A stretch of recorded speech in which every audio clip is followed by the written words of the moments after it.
Recording here.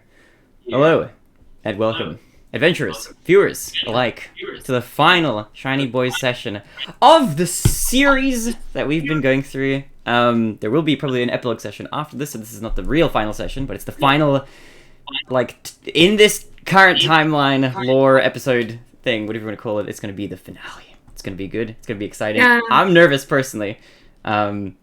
Yeah, how's everybody feeling about it? Oh, this is cute art! This is adorable. I love these.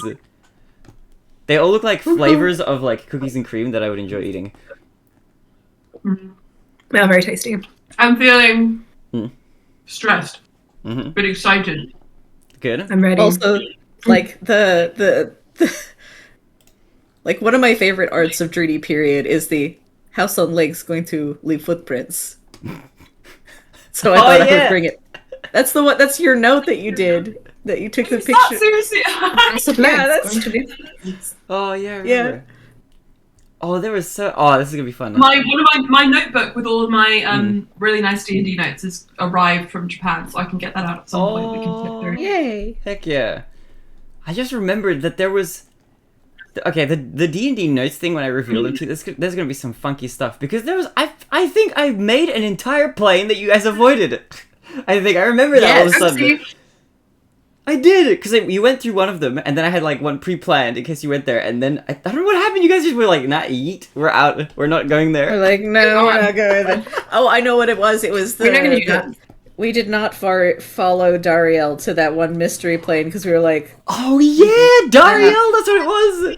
Dariel can go What happened do to whatever Dariel? he wants. We warned Dariel, and he didn't listen, and that's on him. True. He has free will.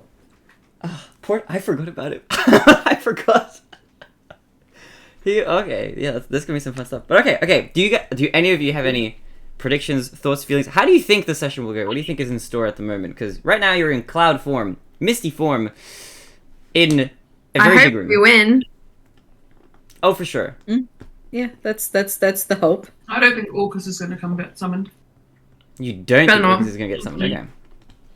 Better No. not. Okay. Yeah. Better not. We have level to fight him. Yeah, we're not high enough level to fight off. Yeah, no. Yeah. It's fine though. I'm still on a potion of heroism, so it's great. That's all good. Okay. Well, without further ado, if you all remember where we're at, I don't think we need to really do a recap because I think it's fairly straightforward. You're in cloud form right now in the big room. This is the one that has the giant, like, typhoon wormhole water cyclone. I don't know what you call it. It's like when the water's going down in like a, like Whirlpool? when you unplug the Yeah. drain, it's like, it's that. A whirlpool? Yes, a whirlpool. That's the word. I couldn't think of it. The whirlpool in the center, surrounded by stones to kind of separate it from the cobblestone floor that surrounds the rest of this giant room that you're in. And you're looking around, and I think the last thing that you all witnessed happening before we get into anything spicy was Zephy's watching That was watching Boo Manifold appear in this large prison cage on the bottom floor, and being utterly surprised by this tiefling's appearance. through Manifold. It's the tiefling. Tiefling, yes! The Hotel I Hell, remember now. the Hotel Hell yellow tiefling, who was like, "Yes, I'm not suspicious at all." Oh my god, I have an idea for a one-shot that I want to run now. Wait, I what want is to it? do a Tasman Hotel one-shot. Oh, that'd be fun. Oh yeah. I'll play all of the characters you guys know and love, and you guys can make your own Tasman Hotel OCs. It was still That was so fun. sad that they've replaced all the voice actors. Anyway. Yeah. Anyway. Yeah.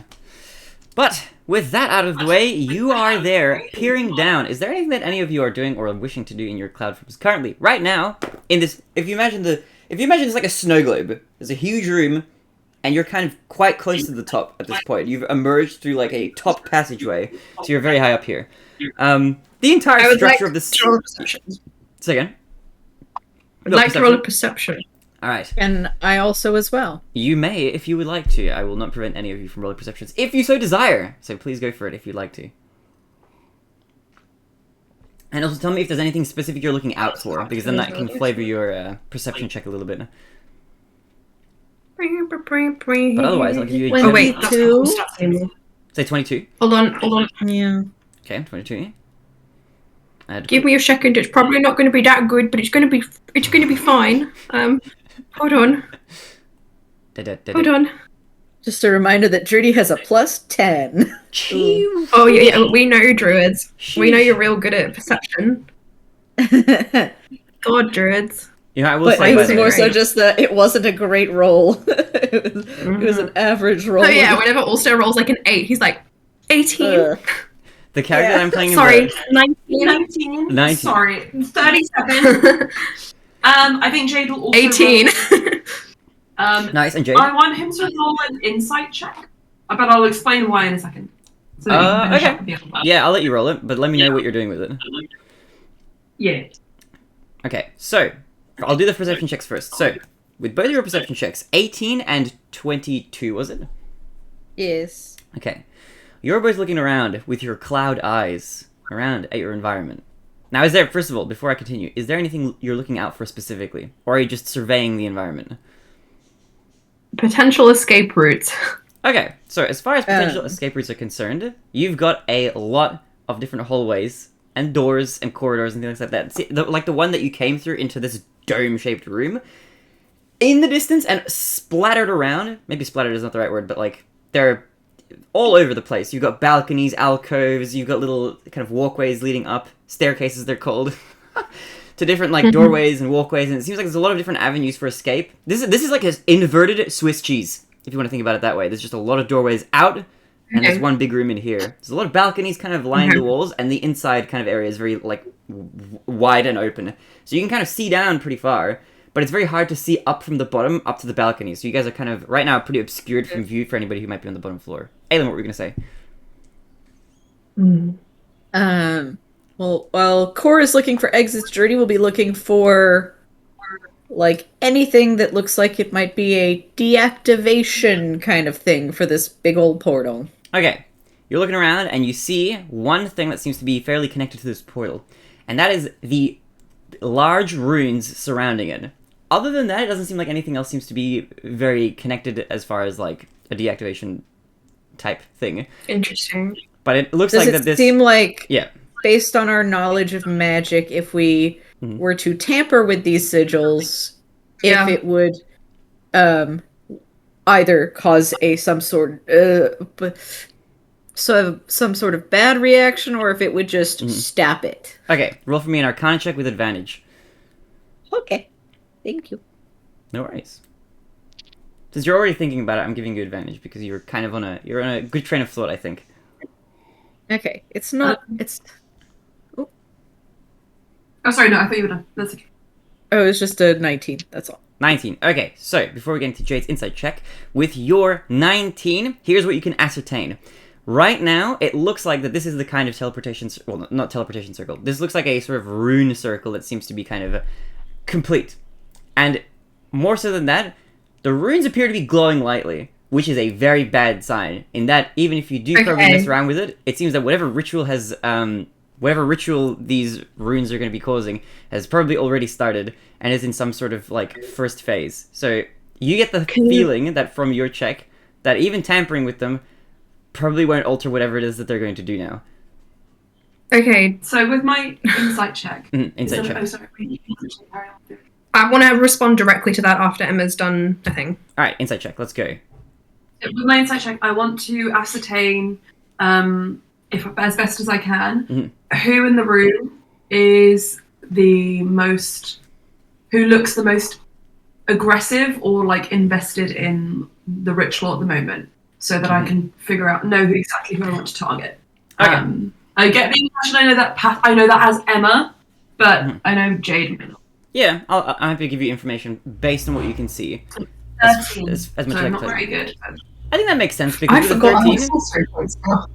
Yeah. since you're pretty far away, and it's kind of because of the context of the situation right now, it might be a little bit hard to tell, but you'll still get some information. So one, you can see 3 figures right now from where you're standing, in the distance on the ground. Now there's essentially a large cage, inside of which a large chunk of Hotel Hell is, as well as Boo Manaford, the tiefling, who looks completely bemused by the circumstances before them. and you see Kal-El and Zephyrs as well. Zephyrs looks pretty perplexed at the moment at Brew Manifold's presence in the cage, and seems to be kind of distracted from the ritual at hand. It looks like this is kind of a long ritual that's already started, so he might not be paying attention. It's like kind of, you turn on the microwave for 30 seconds and then you go, brew a cup of tea or something like that. It's happening in the background, and you get the feeling that maybe Zephyrs is the one running the show here, but he doesn't seem to be outwardly displaying any sort of interest in the ritual at hand, at the moment at least. Kal-El seems to be half clocked out, and that's about what you get with your 13, without any more detailed information. So Kal-El is the one that's commanding this ritual? I don't think you can tell that. Okay, never mind. Okay. Can I do a sneaky arcana check to see if something like a powerful dispel magic would stop this circle from working? Yeah, you can roll with advantage to check that if you'd like to. I think you have enough information to be able to roll a pretty decent arcana check on this. Cool. So it's going to be very high. One sec. It's going to be a 27. 27. Yes. Okay. Yeah.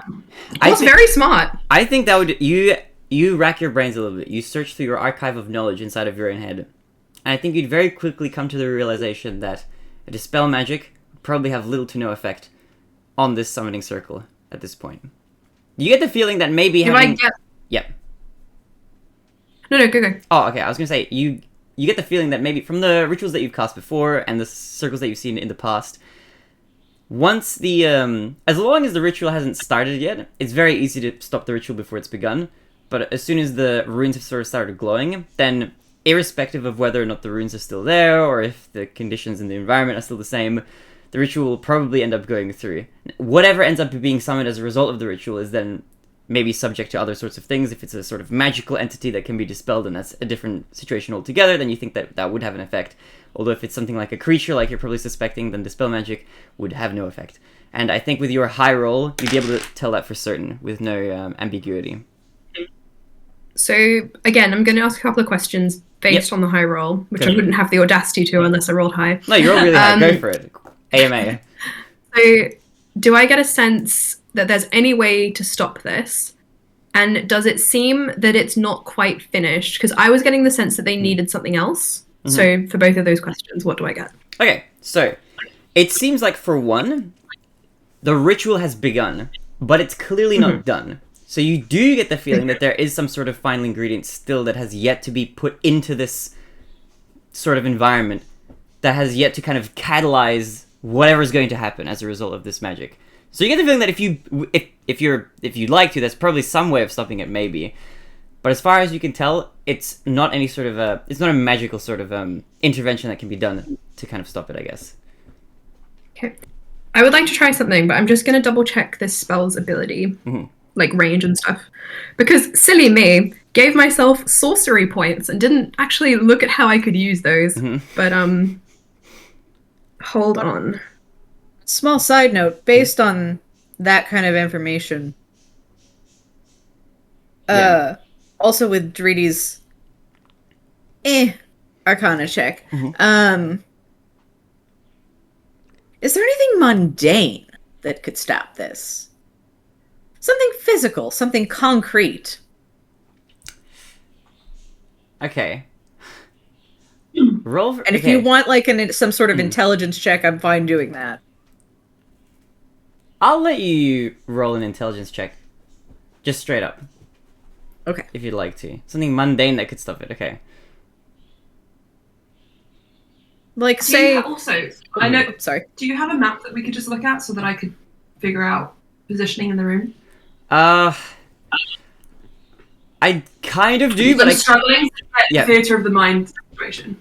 Okay. I think I know what I'm going to do. Okay. I do have okay.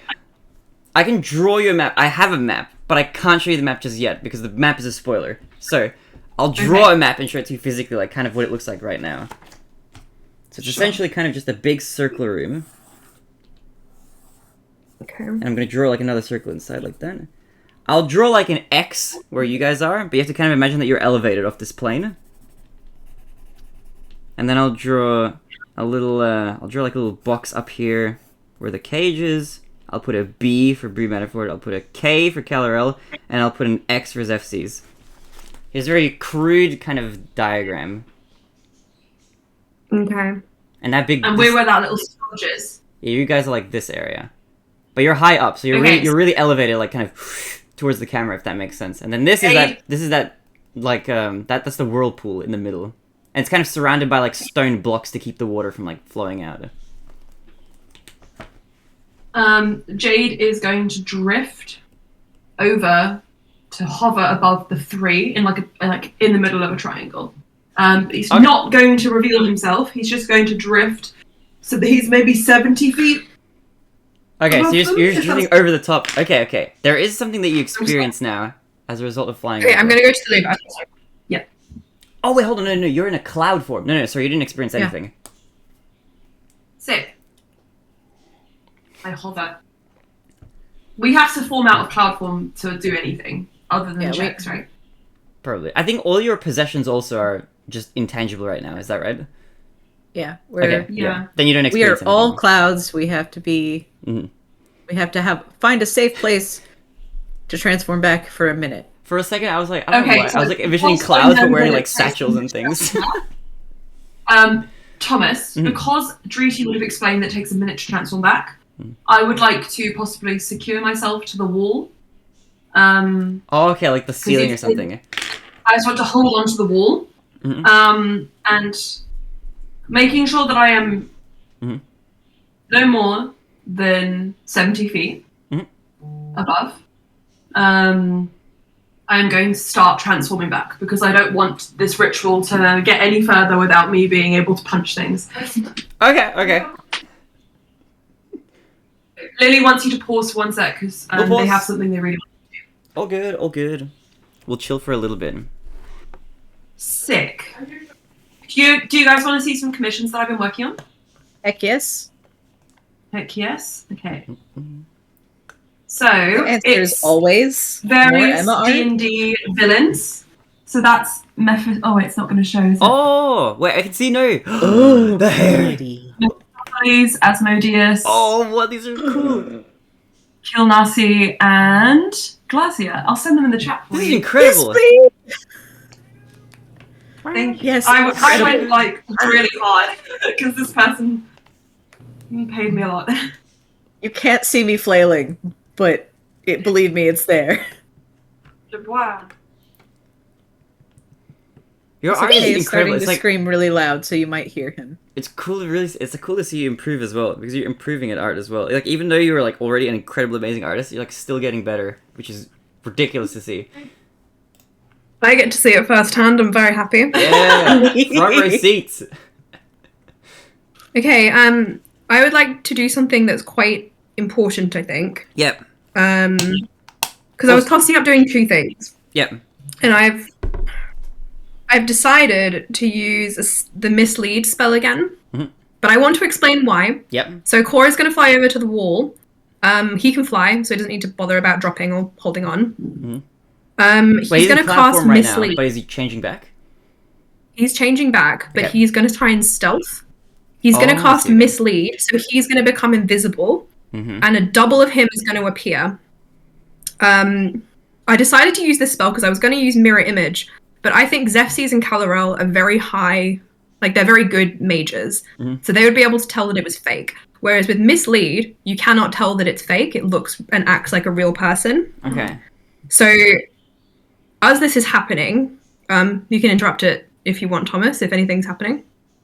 No, I want to hear you. Jade is turning back into human form. I want to He's hear you describe it possibly- first, and if there's anything that would happen in Okay. between, I'll let you know. This is just based on Core making an assumption that he wants to test, because he knows that he's been used as a sacrifice before. He knows that Kal-El is also a fae. Well, a fairy, not a fae. Yeah. He is going to have his double put a finger to his lips, just so no one thinks to stop him.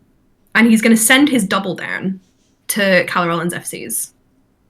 Jade would be Okay, turned okay. back to Okay. human form by this point then. If Paul's Okay. had time to change back and do that. Jay's a human Also- now. Oh my god. Did we get Humanoid. anything I'm checking. for Drudy's roll about the mundane, which was a 19? So 19 on the mundane roll.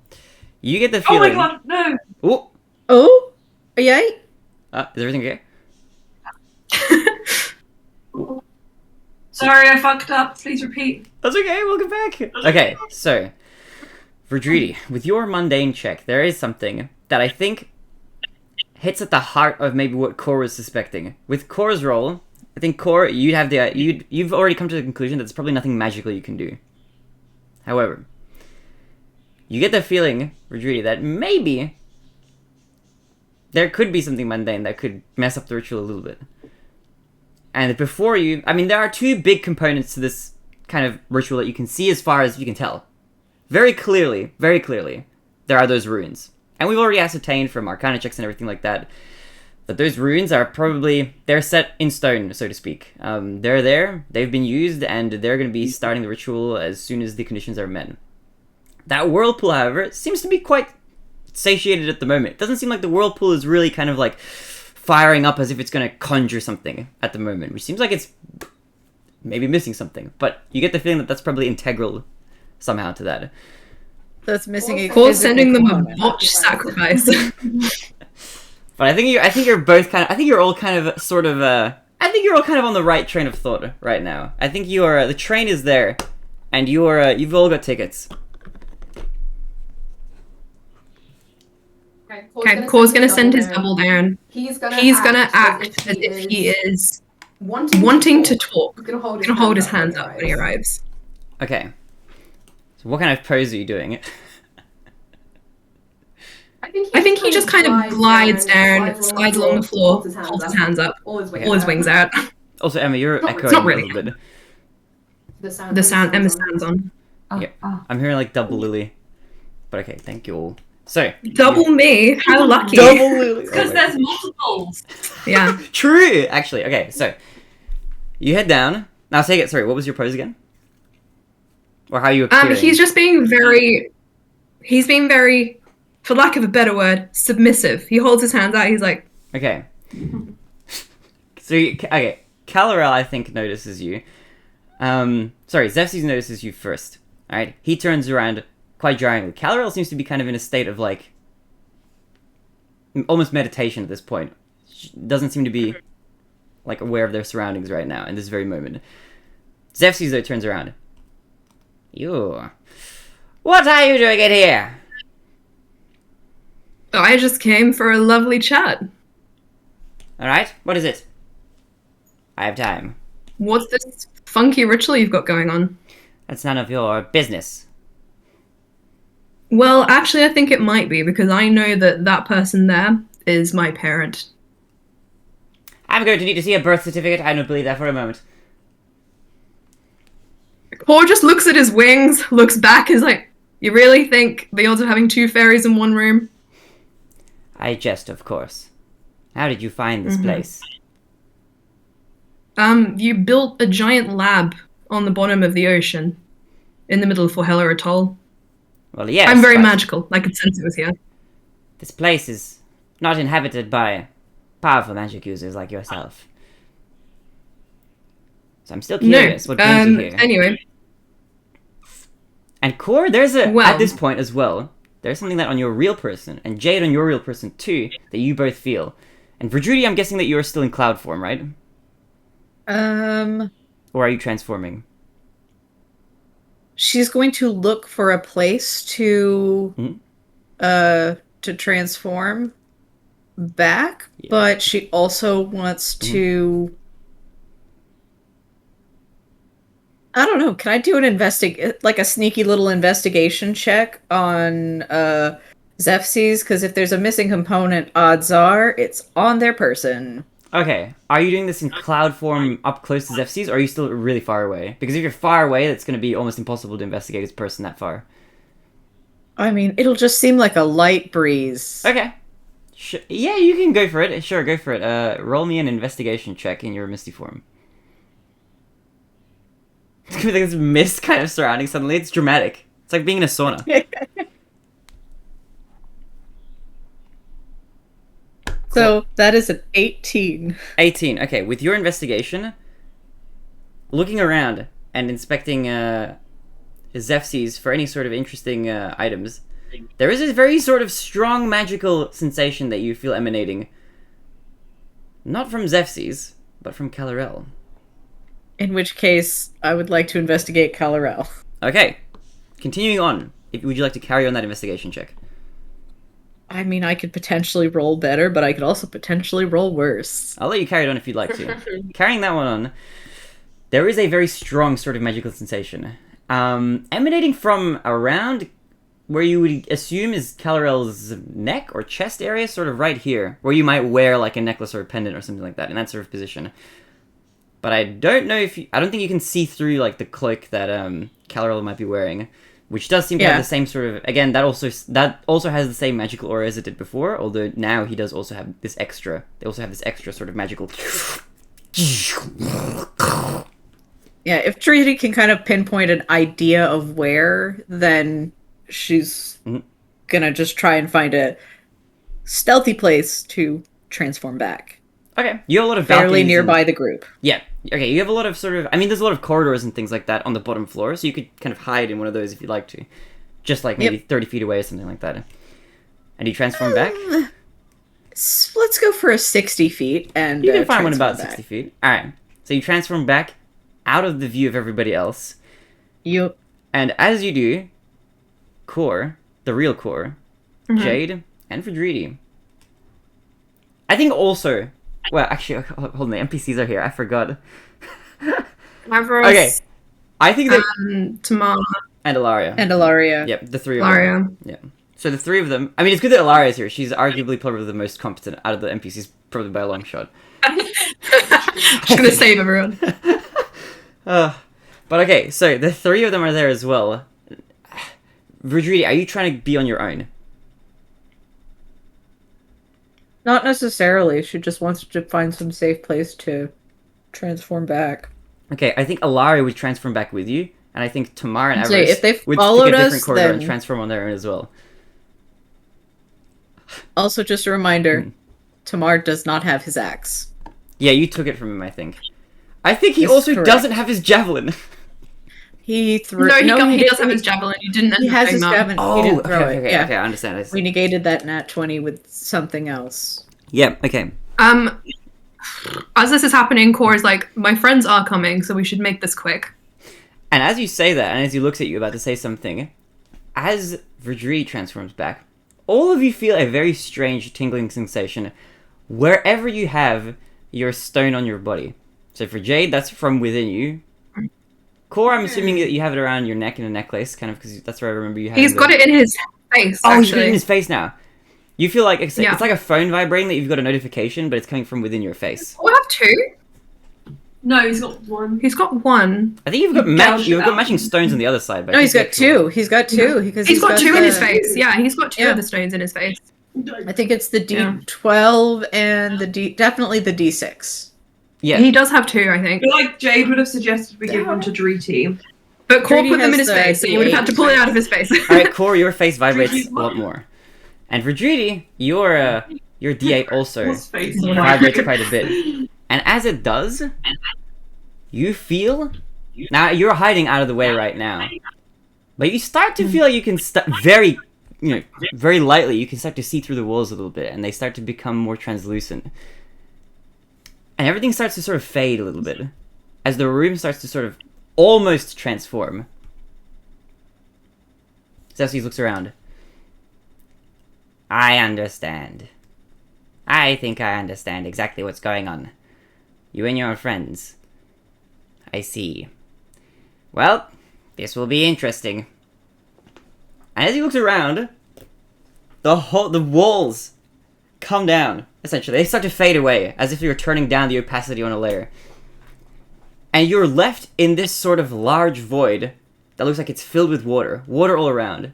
Now, before when you were sinking down into the water, when you were looking for the underwater base and everything like that, there was kind of water all around you, and it seems kind of like that's what this looks like now. You're in this sort of large plain that looks very different from the room you were in before, with no passageways, no corridors, nothing. It's just a large whirlpool that's still there. That whirlpool that was there at the beginning is now still there, but there's just water everywhere else, it looks like. But it feels like you're walking on a hard surface, like a flat Also, surface. if it makes a difference, Yeah. we can all breathe water for 24 hours still. Yeah. Well, funny you should mention that. It still feels like you're in a room. It's kind of like you're on like a screen almost. That's like projecting like a sort of watery like surface almost. So it feels like you're walking around this sort of like if you've ever been to an aquarium where you have like the sort of round tube where you can see the water all around you. This is what that kind of looks like now. You can see the kind of fish roaming around and stuff like that. As if there's sort of a large, huge cube of space that's kind of unoccupied with water, but that's just sort of existing within it.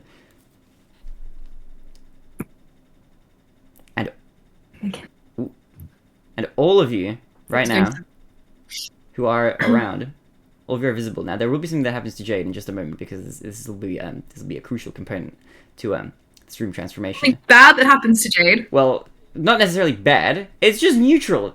It could be good or bad. It's just more of like a sort of matter of circumstance, and how everybody decides to react will shape that one way or another. But Jade was hanging onto a wall before, and the walls are now gone. So Core is flying, so he Core, could try and Yep. slow Jade's descent, even if he's weak. Okay, I think Also, yeah. I was gonna say Jade also has the monk thing where, like, falling damage doesn't. It's different. Emma says if Yeah. Jade is falling, he's fine. Okay. Yeah. He can fall up to 70 points of damage and take no damage. Oh, okay, wow. Let's go, Jade. All right, well, Apparently. I think I'll still wait for Emma, because I still, if Emma wants to flavor Jade's kind of descent and then like pose as Jade falls or something like that, I'll let her do that. But is there anything else? Is there anything that you all want to do in this moment while everything is transforming? Because I think as as Zefsys looks around, and you will have a look around too. Anybody who's hiding right now will now be visible, essentially, because you're Except all me, because my other self's invisible. True. Core, where's your other self? I'm floating by Jade. Okay, so that's where the real Core is hiding right now. Okay. Yeah. Zefsys stands there with his arms crossed. Okay. So what exactly are you planning on doing here? Do you think you're I gonna just stop want my me? parent back. No, I just want my parent back, honestly. You want what do you want? Well, I don't think I can allow you to do that. If you want your Why? parent back, you'll have to go through me. You see, I need your parent, as you call them. I need Calorel. They are the crucial Why? ingredient for this concoction. Why? Well, it's a ritual. Do you see the circle over there? The runes may be gone, but the whirlpool isn't. It You're requires... gonna throw them in. Well, I don't need to throw them in. But I could do that. It would be dramatic. Cora's gonna get right in Zefsy's face. Let's do a trade. Take me instead. He's gonna try slash you. Okay. Okay, so he's gonna attack you. So I don't know how this will go, Yeah. since you're the fake version, but he's gonna roll to attack. No, this fake one is very convincing. Okay. Let's have a look. This is scary. I'm nervous. Okay, hold on. Is it this sheet? Yes. Okay. This is good. Okay, I'm sorry in advance, by the way. It's the kind of song where he has to do like a save or something, isn't it? Yeah. Okay, this is a 26 to hit. No, you can't tell. Sick. This one you can't tell. Oh, how do you find out? It's a really high level, so it's gonna last an hour. Core can switch between the doubles mentally. Sick. It can move a lot faster than Core though, so Mm. might have a chance of save, I don't know. Okay, he's gonna slash you. 26 to hit. Does he hit your double? The double doesn't have an AC, that's what I'm confused about. If it's a What's the double, spell wouldn't that it... you say? Well, okay, in that case... Well, the reason I'm asking is because I want to know what kind of physical... Or what Zefsys is trying to gauge is what kind of physical reaction this double... Or what physical reaction you will have. So if he slashes and There's he some just goes sort of through- like save, So then Oh, maybe it cool. would look like Core wouldn't like maybe it would look like Core kind of like moved really quickly and missed. Yeah, it will look like he moves really quickly, I think, because it's got double his speed. So you're saying you can dodge So- every attack? I don't So know. I'm the- gonna try and look up the. The roll to attack I think would be more of like a save in order to like essentially recognize whether an attack hit or an attack I Or I will say Mhm. the effect is deception. So maybe I should roll a deception check. To see if he Something like hits that. you? Exceptional, like charisma or performance. Yeah, or a performance. But it says deception. There's no save. So should I just make a deception check? You could, but I'm just wondering what that would do. Let's say he's slashing right now. Mm-hmm. What would that look like? Is what I'm curious about. Like, would the double take Hold damage and bleed? Would it phase through? I'm gonna look it up. Because that'll kind of color how this goes a Mislead. little bit. Mislead spell 5e. Because if it's just like the way I'm understanding it is if it's just a sort of a visual like apparition kind of effect, then any sort of attack would kind of just slash through if you're close enough to be attacked. And I'm assuming It says it's not. Hold on. Mm. I'm just on the. You can't discern whether it's real or not until it's dispelled. Okay. I believe there's no simple check because it's a very high level spell. Yeah. Yeah, I just want to know what happens when it's attacked. I don't. I think I'll be able to move out of the way because it's that fast. I don't think you can physically touch it. Okay. So if, That's okay, what we'll, people we'll, say. we'll say that you can just dodge the attacks then at like lightning Yeah. quick speed then, and it just can't hit you if it's just a. People are saying it's very an OP spell. I agree, but it is high level, Okay. so It will Yeah. still work fine even if it does Yeah. that way. So I'm happy to play it that way. So you dodge out of the way at an unrealistic speed, let's say. He's I've still got got wings. he's got his claws still out, and his teeth are Hold sort up of my now hand. losing. Can I just really quickly check? Is Jade okay? Jade, you fell. Yeah. So long as I'm not taking over 70 points of damage from the fall, I'm fine. Yeah, you wouldn't take that much because you're not that high up. But Just you fall check. down in front of everybody else, and you see this I'm in the unraveling middle before of you. three of them. Yeah. So Blue Manafort is just still there, no longer in a cage now. Although the Hotel Hell is just gone. Blue Manafort is just standing there watching this happen. Can I try for a persuasion as I say, you better hurry up because they're going to try and save me? I need your blood if you want to be a replacement. How much? All of it. Okay. He's waiting. I Where have do you want my it? way of extracting it. No, I prefer to do it myself. Where do we want this? I want to extract it. Come here. Oh, that's Let just me slash rude. you. And he turns around. I'm sorry. Who was it that barged into my lair without asking permission? Okay. I think Like a our shiny civil ball. politeness. We have long since passed that. That road. Hold on, I'm just checking. That road has sailed. And Boo Manafort turns around. I don't think that's the saying. Quiet, It you. is in line with that, Jade says. That road From has there. sailed. Also, I just want to Yeah. put placement. Jade is within like 5 to 10 feet of Core, I think. Well, if he's actually, with I just realized I can bring up the map now. So I'll place Yeah, everybody, sure. alright? Da-da-da-da-da-da-da. Alright, so I've got a little doohickeys over here. Okay, so I'm going to share my screen. And let me know if you can see this. I'm just saying what Core can do to bleed. Oof. Okay, so I'll position everybody. So I think right now, so these two red dots are going to be up over here, a little bit further north, like this. We've got Calarel as the unmarked one. We've got Zepses is the one that's marked with an X. And they're both pretty close to each other, within 10 feet of each other. And now we're going to place everybody. Okay, so Jade. And also, I have to put Boo Manafort in here. So you're in between all three of these. So you're like kind of here. I prefer to be. Telekinesis. Yeah. Oh, okay, you're putting them further up. I'd like to be on the inside rather than on the outside, if possible. So you mean like over here? Oh, that's Bow Manafort. This one's up here is Boo Manafort. Sorry, I thought you were moving everything. Yeah. So long as it's like I've got sure ground underfoot. Yeah, all of this will be ground except for this like central area. Oh, okay. Would that's you mind fine then. putting like a square over the area that's like not safe terrain? Sure. I'll draw it with like a sort of. I'll give it like a sort of red circle so that you can tell where exactly the boundary is. Thank you. Let's draw this. I'm gonna use my little circle tool. Oh, it is a little drawing here. Oops. Wait. I'm just reading the limitations on this spell. On which one? Mislead. Oh yeah. Okay. Edit. Can't go through walls, can't go through doors. Obviously. Okay, so that's probably like the this is the danger zone, if that makes sense. Okay. Then Danger zone. All This the is- illusion can go anywhere. now I'm imagining that Vidridi was like kind of off to the side here, where there would have been like a corridor, maybe around here. 60 feet away from Jade and Core.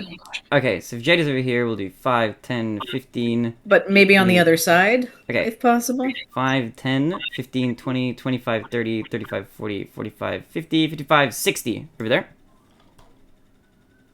Impossible to reveal as an illusion. And I'll put Alaria with you. Lasts for an hour. Look at these tiny little circles. Oh my god. Right over there. So she's right with you. I'm just gonna ask Emma quickly. Yeah. Yep. Avarice and Tamar are kind of off to this side over here. Bum. Right over there.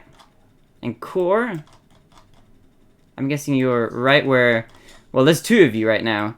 So the real you is with Jade. And there's like an illusory Core next to Calarel, I'm gonna say. And I'll dim that K a little bit. Or actually, wait, I can invert this, I think. Oh, it's like pink! Ooh, that's fun. That's funky. Okay, so we've got a pink K for the illusion core, and then we've got a green K for the real core, who's hidden right now.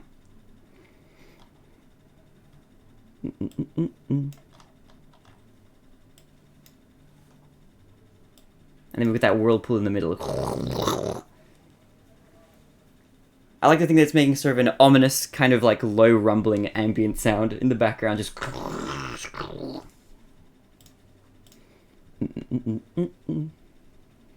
How's Virginia feeling? Huh? Like, like 60 feet away from... Just to double check, 60 feet away from Jade? Yep, you're 60 feet. 5, 10, 15, 20, 25, 30, 35, 40, 55, 60. Whoops, wait, hold on. Did I miscalculate this? It 5, just, it 10, looked 15, a little bit 20, far, and I was 25, like, 30, 35, 40, 45, 50, 55, 60. Wait, what? Okay, Yeah, okay. okay. You're directly diagonally 60 Okay, feet 60 away from feet. Jade and 50 feet away from Faux Okay, Core. Cool. Okay, cool, perfect. Tomash, Yes. I will act according to the limits of the spell. Yep. So Core probably knows all of these limitations. Yep. He is going to stay away from Zephses, Okay. but he's going to get out a dagger. Yeah. Because he has all the things that Core normally has. Mhm. And he's going to stand by the edge of the whirlpool and say, I will do it. You can watch. Okay, so you're like I right over think here to on the help brink. test the illusion, Jade is going to say, don't. Core's going to twirl the dagger on the end of his finger. Okay, Jade, roll for me a persuasion check. Oh, fuck me. Could I Can I... help? I think Neither of them are good. this is gonna be a situation where you're already performing your part. So Jade's good. If Jade wants to be involved, Jade, you have to perform it individually. Unless there's something specific that you want to do, like cast a spell to help Jade. I can't. I've got all my concentration on this spell. Okay, Jade, it's up to you. Perform away. 12. 12? I'd like But to... his thing, right, can I, before you say anything, remember, Mhm. Jade is not a very emotive person anyway. Mhm. So him saying anything is like, whoa. Whoa, Jade. I think that's a fine way of flavoring it. I like that. But okay, so you're twirling the dagger core. Zephses looks at you with sort of a bemused grin. Alright. Go for it. Do your worst. Are you going to let Calarel go? Not yet. I need to see that this spell works first. You have to give me something in return before I stab myself.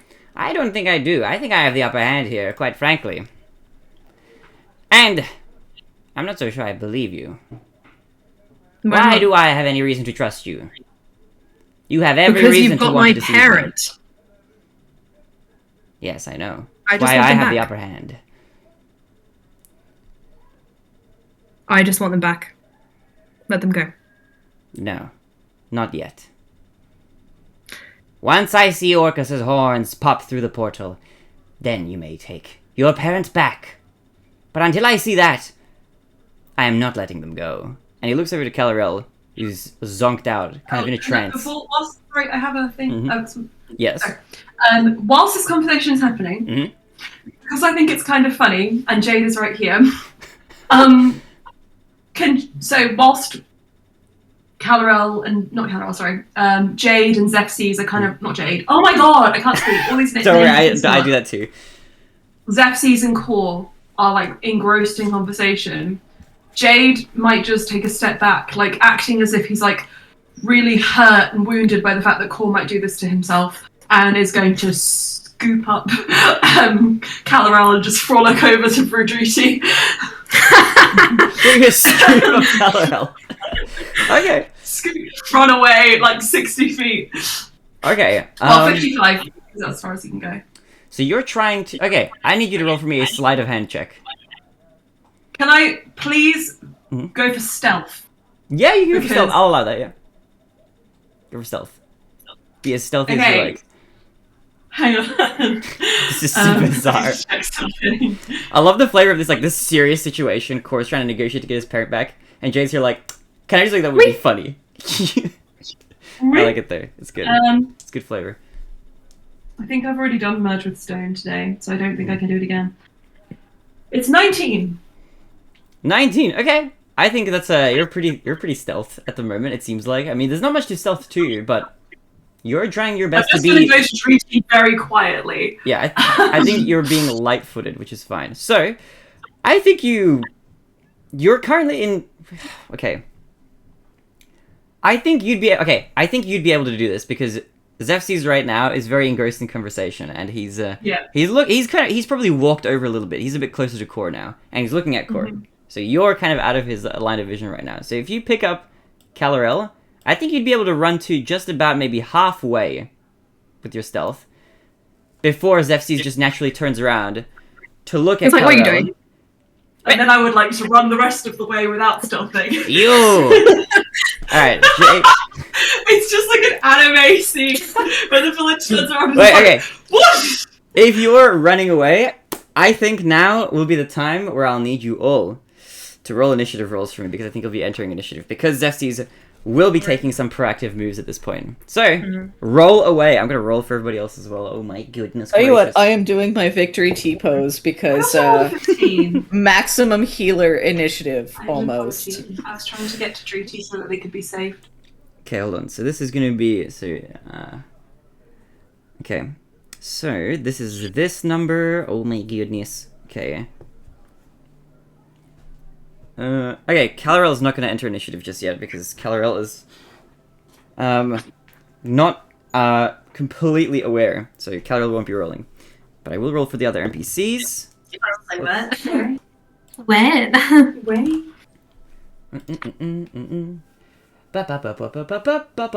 Let me pull up Tamar's character sheet, and Avris's character sheet, and Alaria's character sheet, because I need to see what their initiative modifiers are. Alright, Tamar is, in that case, this number. Avris is going to be, let me roll again, he's going to be this number. It's pretty good, actually. And Alaria, oh my god! I had so many more hit points this whole time than I realised. That's so annoying. Okay, what did you all get? 15. 15 for Core. Jade, what did you get? 20. 20. Ooh! Okay, Verdruti, what did you get? 3! 3! All of my stuff has disappeared. That's a healer initiative. Maximum healer initiative. It really is. Well, okay, I guess this makes sense for the flavor of this. Jade, you are currently carrying Calarel, and you are the first in the initiative order. Okay, hang on. I'm sorry, I wasn't quite ready for initiative. Let me just check one thing. I'm trying to check specifically if I can do a thing Right off the bat.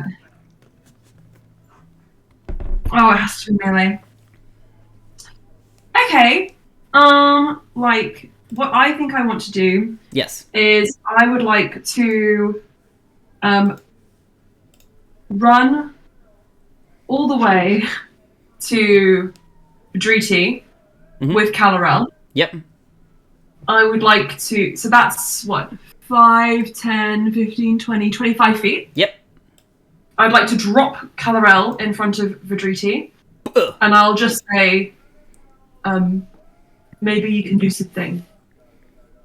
He's in a trance. And then I'm going to start running back. Okay. How far back do you want to go?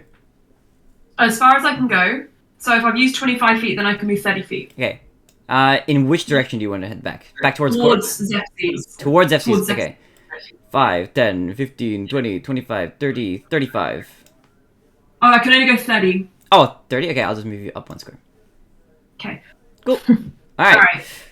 So... The next thing I'm going to do... Because I'm assuming this is the full round of attacks, yeah? Yeah, this is like this is a normal initiative round right now. Mm-hmm.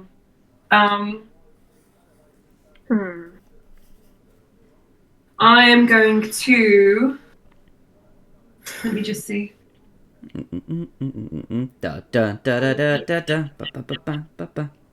Wait, Core, what's your dexterity modifier? My dex modifier? Yeah. Hold on. My dex modifier is 1. Okay, cool, thank you. Appreciate it. Okay. Okay, Okay. I am going to, from here, do,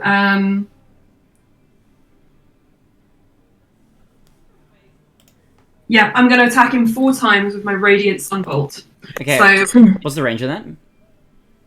it is 30 feet. Am I within that range with him? 5, 10, 15, 20, 25, 30, 35, 40. He's about 45 feet away from you. Okay, then instead of that, I can do something else. Hang on. God, I've got so much shit I can do. Although Boo Manafort is within... Wait, Boo Manafort! I forgot! Okay, I need to roll for Boo. Boo-boo. Okay. So Okay, then instead of that, I will do Searing Sunburst as an action. I will hurl an orb at him. Behold the orb. Ponder the orb Yeah. as I hurl it at you. Yeah, okay, I'm going to hurl an orb of light at him. I kind of pull it from my chest, like kind of concentrating that like glowing light that the stone usually gives me. Yep. And I'm going to empower it with my key points. Using 3 of them, which is the most I can use. And I am going to throw this at him. Yep. And then as a bonus action, I am going to dash and stand between him and Core. But I'm going to put myself specifically directly opposite him, 2 squares over, so that I'm equidistant to both cores, so that it looks like I could be there to protect either one of them. Obviously, he can only see one of them, but like, you know what I mean? So bonus action dash, how much dash speed does that give you? Is like double your movement speed. I can go another 55 feet, but first I'll throw the thing. So he needs to make a Constitution saving throw. Alright, Constitution save. Jesus Christ, okay, he has really good stats. Oh my god, it's a natural 20. Which would have been a Constitution save of 30. Okay. 30? Yes. How? Because he rolled nat 20. And he unfortunately has... Well, you can discern from that what his con save modifier is. Okay, alright. Jesus Christ. Never mind. Actually, what I want to do... He catches the orb. excuse me, I've changed my mind. Because that's like my most powerful thing. Mhm.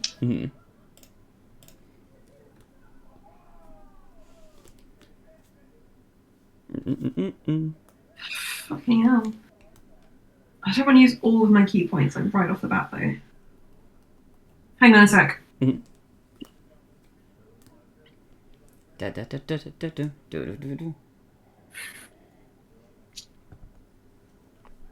Okay, I will say, fine, I'll do it myself. As in a Thanos moment. And I will spend 2 key points to cast the Burning Hand spell Mhm. as a bonus action. Mhm. And that is now going to accompany all of my punches. Ooh, okay. And I'm going to that actually. Hang on, let me just check that. Let me ask: are you Sorry. still now after the orb? Are you doing your bonus action dash to get equidistant I'm between the? just checking to see whether I can still do that. Yeah. Okay. Well, oh god, where is it? What's it called? Siri Arc. No, I can't dash, so I'm just going to stand exactly where I am with my fists aflame. Okay. I don't know what to do.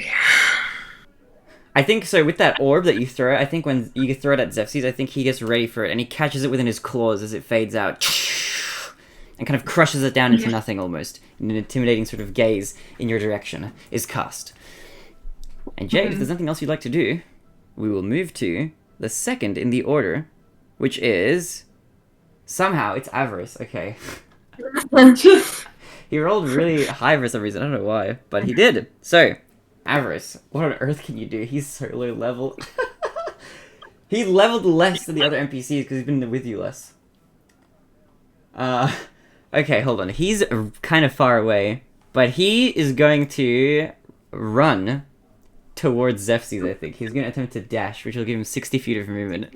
He's going to move 5, 10, 15, 20, 25, 30, 35, 40, 45, 50, 55, 60. Okay. And he's just gonna stare, he's gonna yell at Zephyrs, and he's gonna say, "Hey, you!" And that's it, that's gonna be his turn. He's not gonna do anything else. I don't think he can, because he uses action to dash. So, with Avarice's turn out of the way, we then move in the initiative order to the boy himself. It's Zephyrs' turn. Oh my god, this character sheet is intimidating. Alright, so let me just very quickly have a look. Now, Zephyrs has one objective right now, and that's gonna be to attempt to get the body back, but he has to cast an action first of all, or he's going to use an action first of all. He's going to appear before your very eyes to kind of transform a little bit, whereas he usually looks like an old man, kind of like a little bit hunched over. He's usually wearing a backpack, although right now he's not, and he's got sort of tattered clothing. You watch him as normally you've seen him like bulge out a little bit and get a little bit taller and a little bit wider, a little bit chunkier. And his claws kind of come out like Wolverine almost. He appears to kind of grow in size a little bit. And his clothes kind of rip off of him as he increases by one size category. Okay, Super Saiyan. Wait, oops. Kind of, basically. He yells like a Super Saiyan. It's just like Dragon Ball Z. So he's gonna grow. So now he's a slightly bigger target for one. But he has a few other effects. Now his movement speed is a little bit higher. But his that's great. He's using that as his action, so he's transformed. He looks much more tiger-like right now. He just looks a little bit more feral. He's got sort of more fur on his body than he did before. He looks a lot less human than he did previously. His tail is still there. He's got large claws on both his feet and his hands, and he's got jagged teeth. And he appears to be quite menacing. Now, in this form, he is going to run towards Calarel. And he's not going to dash, he's just going to use his normal movement, which is an absolutely ridiculous amount. He's going to move a total of 60 feet. It's going to be 5, 10, 15, 20, 25, 30, 35, 40, 45, 50, 55, 60, Can I get an yes. opportunity attack?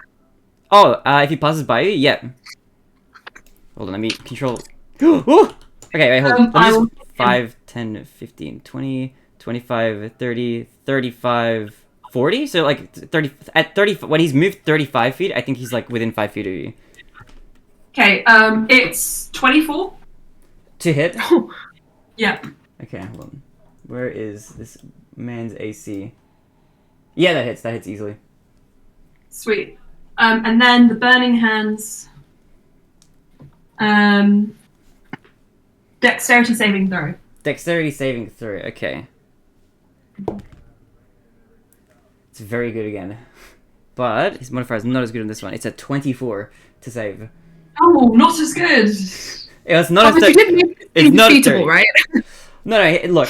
I think you get the with his as you try to hit him, you get the feeling, Jade, since you're the one fighting right now, that even though he's got powerful attacks, his AC doesn't seem to be quite high. He seems to be an easy target to hit, although he does have a lot of power. It's kind of the good feeling that you get, at least at the moment, without revealing too much.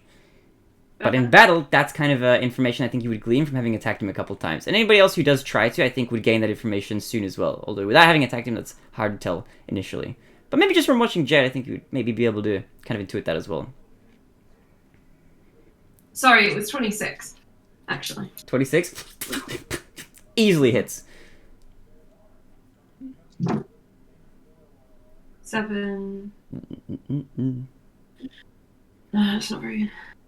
8. It's only an opportunity attack. Kind of like a glass Okay, cannon. so he gets 8, 12, 14 points of... Yeah, 14 points of damage plus 5, 19 points. 19 points. Ooh, okay, that's a decent chunk. Okay, so he's going to drop down to... that much. Okay. Now, color it for me. How does it look as you land these hits? So you've never seen Jade do this before, but with the intensity of like the battle kind of rearing up, when he punches, a fan of like light that burns so intensely it almost looks like white fire spreads out and just like engulfs Kal-El. You mean Zephyrs? Sorry, yeah, I keep getting them confused. Zephyrs. That's okay. That's okay. Yes. They have like different but weirdly similar names, I feel like, because I mixed them up too. Yeah. Also, because at the beginning we had no idea who was who and who was what. Yesh. Yesh. That's it. Okay. He's engulfed by a flame for a moment, and he yells out a little bit as he turns to you and continues on. So with the opportunity to attack, because he still has movement left, he's just going to continue, I think, right? It's fine. Yeah. It's not like locked. That's Okay. fine. So that was 35 here. So 40, 45, 50, 55, 60. And that's the total amount of movement he has without a dash. Okay, so I think with that done, because he uses... okay, so he used his action already. Okay, he's not going to be able to do anything else this turn. But Verdridi and Ilaria, you're both there as this monstrous, towering tiger man runs up to you. Kind of with a flame kind of emanating off of him. He's like an ember right now from Jade's punch. Looks like he's taken a decent amount of damage. That's a chunk. 19 points is that's nothing to scoff at.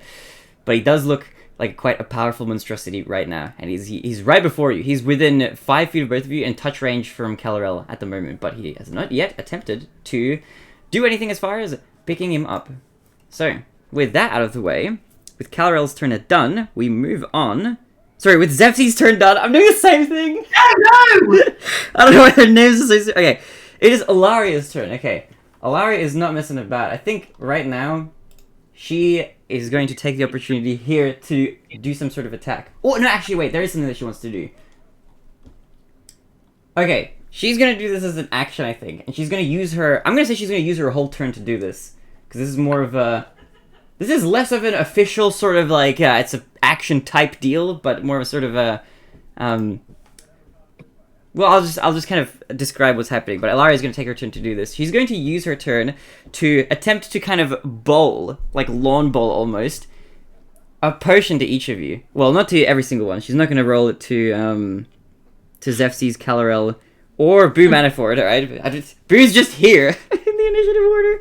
Okay, but she's going to attempt to He's like, bowl. why am I here? And also, actually, Core, she can't see or real you, can she? No. Okay. Can your furry self interact with like objects in the real world? Like, I don't think he could drink a potion. No. but could he like pick it up? Or is- Yes, I think. Yes, he can. Okay, so you could Right. in theory then also make attacks with your fake version, right? Because you could pick up and throw I don't things. think I don't think it can make attacks, but I don't know. What I said to Lily was that any action which only influences or interacts with itself is limitless. So picking something up, looking like it's drinking something, that kind of thing. Stabbing itself. Stabbing itself. But Can do those things. any action which would interact with another person is subject to scrutiny because he can't control what the other person experiences. He can only control Right. what he experiences. So Yeah, okay. interacting with things probably be fine, but like throwing a punch might. Not Might throwing a reveal. punch, but let's say, for example, there's like a rock in the environment. So if you're saying you can pick up the rock, and that actual physical rock is being picked up, Yeah. would he then be able to throw it as well? Because that would be like an improvised ranged weapon attack. Or is it a case of like, that rock is just going to be there, but the fake version can kind of manifest a fake rock to make it look like he's picking up one? I think everything it does is going to be fake. Okay. Essentially. Okay, so Yeah. okay, alright, okay, I understand, okay. So, what Alaria's gonna do is she's gonna use her turn to bowl a... Yeah, it's very confusing. Yeah, no, I think I understand. So I think everything the fake version does is just gonna be fake. So if there's like an object or something, then I don't think it can actually, like, interact with it, I guess. But it can kind of look like an illusion to other people. So you can make it Yeah. look like you're interacting with it in that case. So I think Yeah, but it can't actually move anything, I don't think. Okay. think. Yeah, okay, I think that's... Okay, yeah. So, Alaria's gonna roll to each of you. I don't know if she has to roll anything for this. Because, okay, what I want Alaria to do is kind of bowl a potion to each one of the players. Because she wanted to do this before, but she didn't get a chance to. Dex check. I think she... Yeah, okay, I think she might do a dexterity check to see how, like, on point her rolls are. And anybody who's receiving one, I'll get you to roll... I want each of you to roll for me a dexterity saving throw as well. To see if, like, if it goes off course a little bit, if you can catch it. Oh, I'm so worried about what I might roll. Except for Core, because Core, you by default won't get the potion. Because I'll take it. it'll roll to the fake Also- one. Yeah. For Dridi, since she's right there, can she just drop it in her pocket? Oh wait, She yeah, doesn't true. even Okay, need you're within to- touch range, so for Judy, you get it. You succeed automatically. But she'll roll, I think, for So she'll roll for Jade, Tamar, and Avarice. So that'll be that for Jade. Jade, what was your saving throw? The necklace. Jade, you may ask a question. Oh, what did you say? Sorry, Thomas. 18. Yeah, 18. Okay, so you get a mysterious potion, Did you say we need to get the necklace off him? You said. and both Avarice and Tamar seem like they also catch theirs as Alaria bowls a few.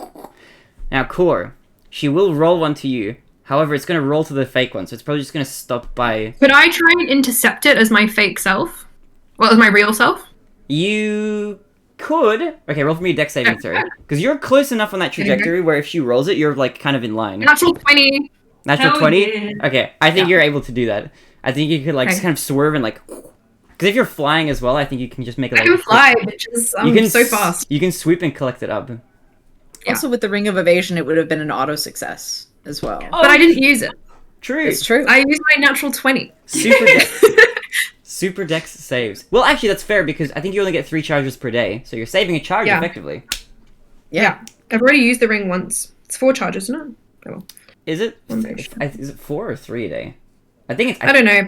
I think it's 3. A Oh, day. no, sorry. That was my mistake. He didn't use the ring. That was me scribbling out. He does have 3 charges left. Yeah, you should have 3. I've got it on the other page. Yeah, all good, all good, all good. So, you will have a mysterious potion now in your inventories.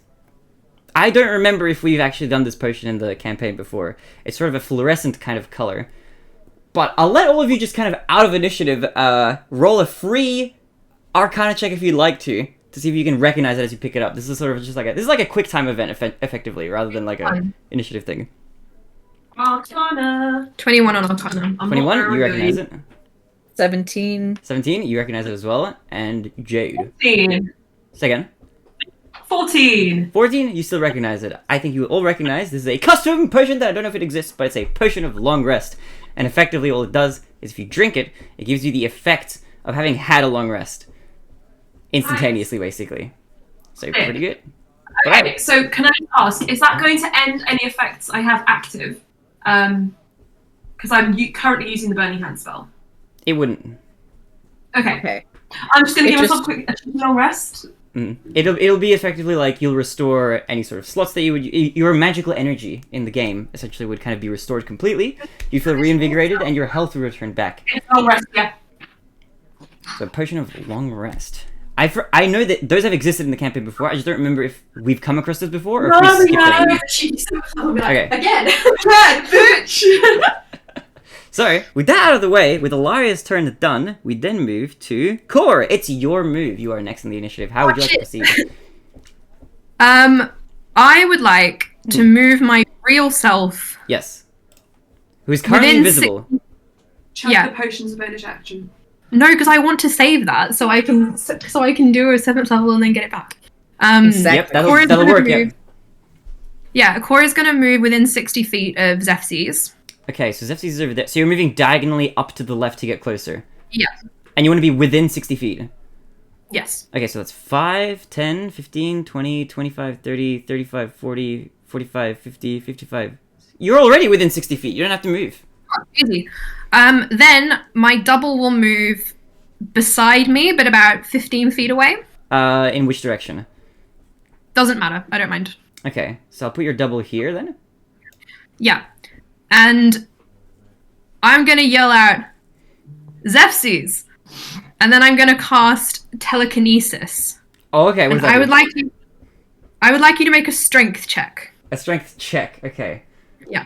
Hold on. I have so many character sheet stuff right now. I pre-rolled this. Weirdly enough, his strength... Oh, I guess that makes sense. His strength check is not as high as... it's a check. Okay. Sorry, strength saving throw, not check. Strength saving throw? Okay. Whoa, okay. His strength check is pretty good, but his strength saving throw is horrible. Okay, so strength saving throw. Strength saving throw is an 11. That's really bad. That's Cool, really bad. You didn't beat the 25. And Zephy's is going to be picked up by an invisible force. Oh, is this for any size creature? Yeah, any size. Okay. So hold on. So yeah, if he's huge, right? He's huge. Yep, exactly. Yep, I can pick him up. So that was my. I'm going to use my sorcery points to make that a bonus action. Mm-hmm. And I'm going to drag him back 30 feet towards me. Okay. Oh my god. Okay. 5, 10, 15, 20, 25, 30. Did you say 30 feet? 30 feet towards me, and I'm just going to be like, fuck you. He's going to be growling. His current beastly form. But alright. Is that all you'd like to do? Yeah. Alright. And he's also within 5 feet of Jade now as well. Cool. Okay. I use some meta magic. I feel so sorceress. Telekinesis. Damn, okay. Does that, is he still picked up right now, or is that just for that turn that he was picked up? No, he's picked up for 10 minutes. I can hold him and throw him around. Okay, is there any saves that he can do to get out of that? Let me just check, because you might be able to remake the save.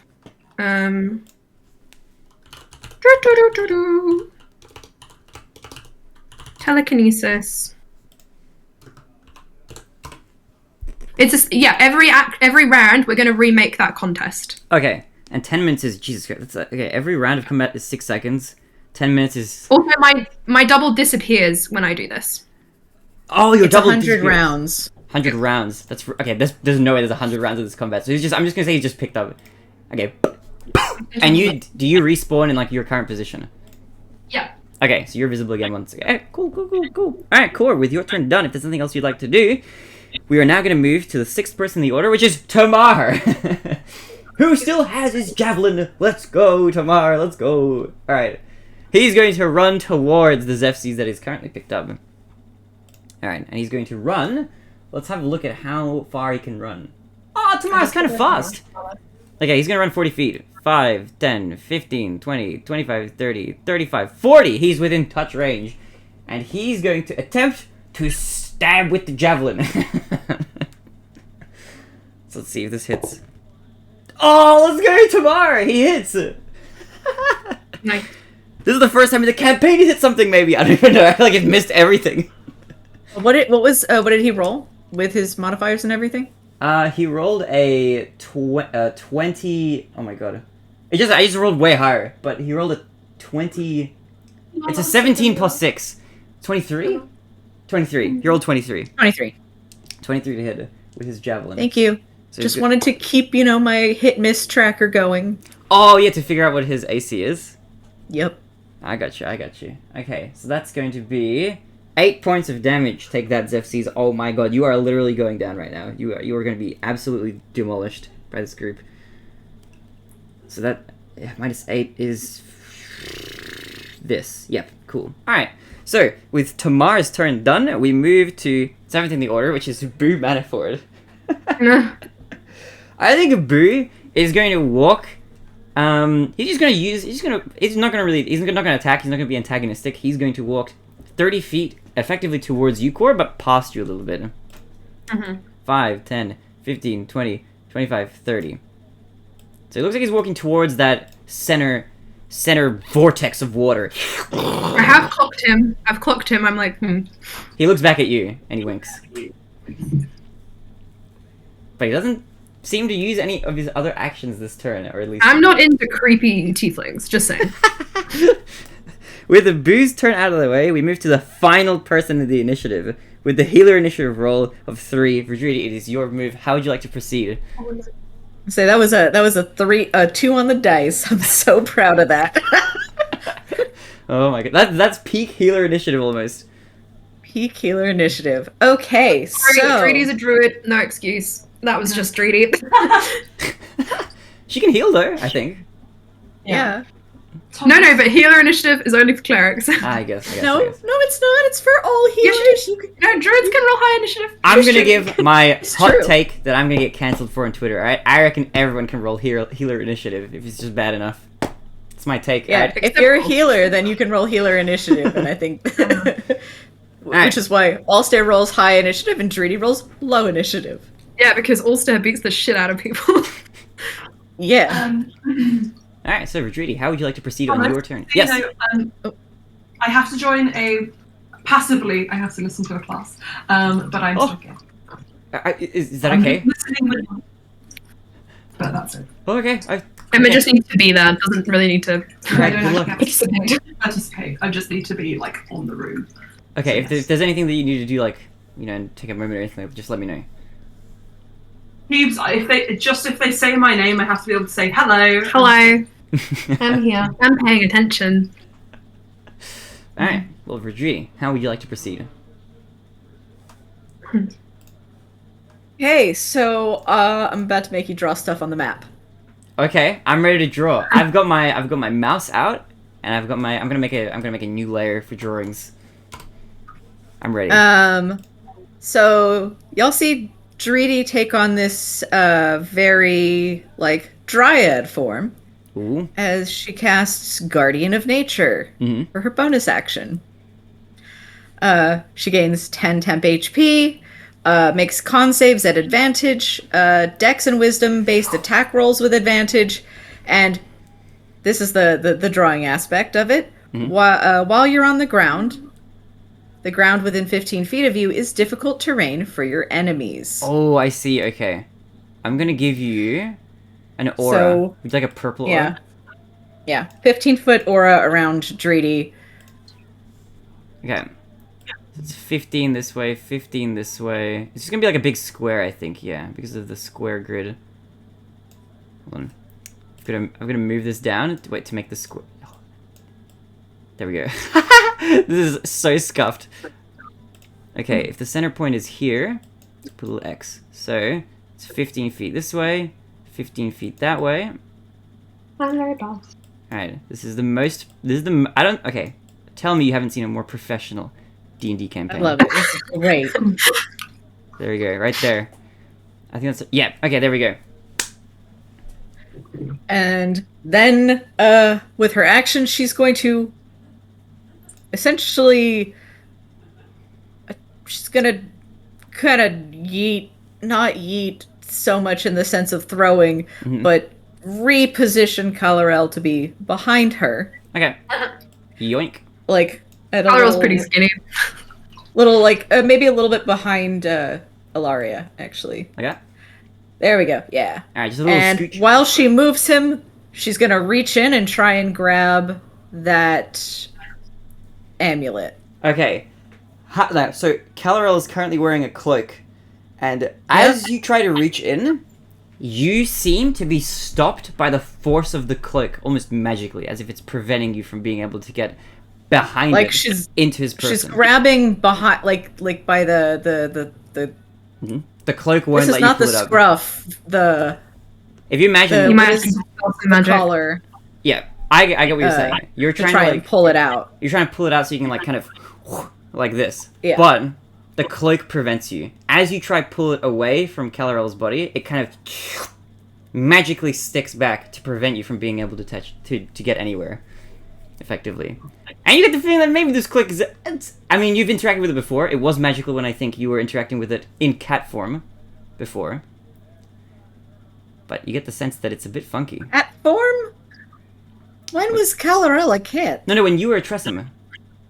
Oh, okay. When you were pawing it, it felt like weird and magical. Okay. But you get the feeling that there's Remind me something what funky. kind of magical? It's made of a Like, if magical you had to- material, but If you had to give me like a school of schools of magic. nature vibe. Let me have a hold on. School of magic. Oh, no. This is gonna be complicated, but let me see. Okay, I think it's to you. It's a big combination of three things. I think this makes sense. Abjuration, illusion, and because I feel like we've touched on this before, We which did is why I once, was yeah. like An enchantment. enchantment. Yeah. Okay. So you get the feeling that Means that's you like can what break emanates from it. It's not super potent, but it is powerful. You can feel at least that much. I guess Okay. 'cause it's concentrated like in cloak form almost. You get the feeling that like. Well, okay, without doing it, that's kind of what you feel. You'd have to probably like do a little bit more specifically with Yeah. regards to that to gain more information. Yeah, that's fine. Mhm. I have learned. I have remembered the things that I have needed to remembered. Mhm. English is really not working for me today. I I'm completely sorry. understood you. Um. I 100% understood. Yeah, that's my action. I guess that's my action bonus action. Drudy's just gonna, essentially hold a defensive stance next to Ilaria and Calarel. Okay. Alright. So, for Judy, with your turn done, we are at the bottom now of the initiative order. Now, before we reset back to the top, I'll give us a quick moment to have a pee break, very quickly before we go back to Jade's turn at the top of the order, because I also need to go pee. So I'll give you all a chance to go get tea refills and all that stuff, and we'll be back in... Oh, we're doing a break? Yeah, just a really quick one, because we're at the end of the initiative, so we'll come back to the top of the initiative for Jade's turn in, like, 5 minutes. Okay. Cool. I'll see you all in a moment. Woo!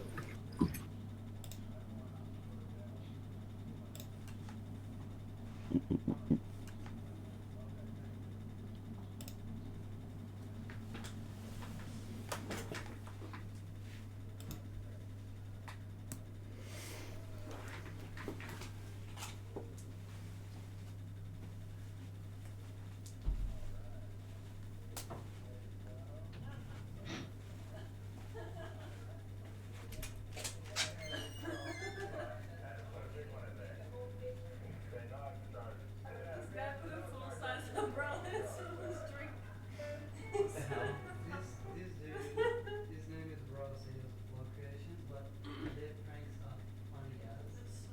Like, they just snub. Like, say, the name of the vlog is having a garage sale but not selling anything because I might need it. That's so silly. Yeah, but they're really good at it.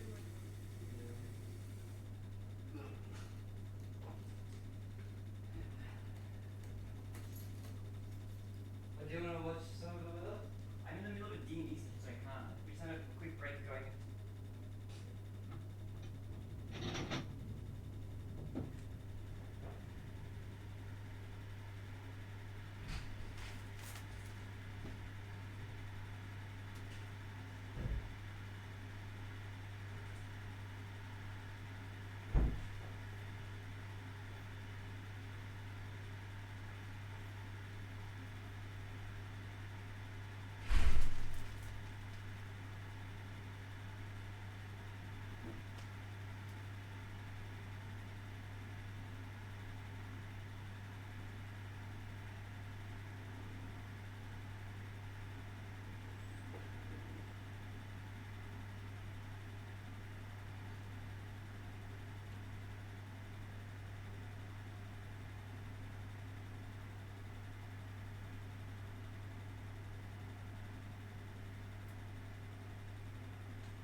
as funny as if you watch some videos sometimes.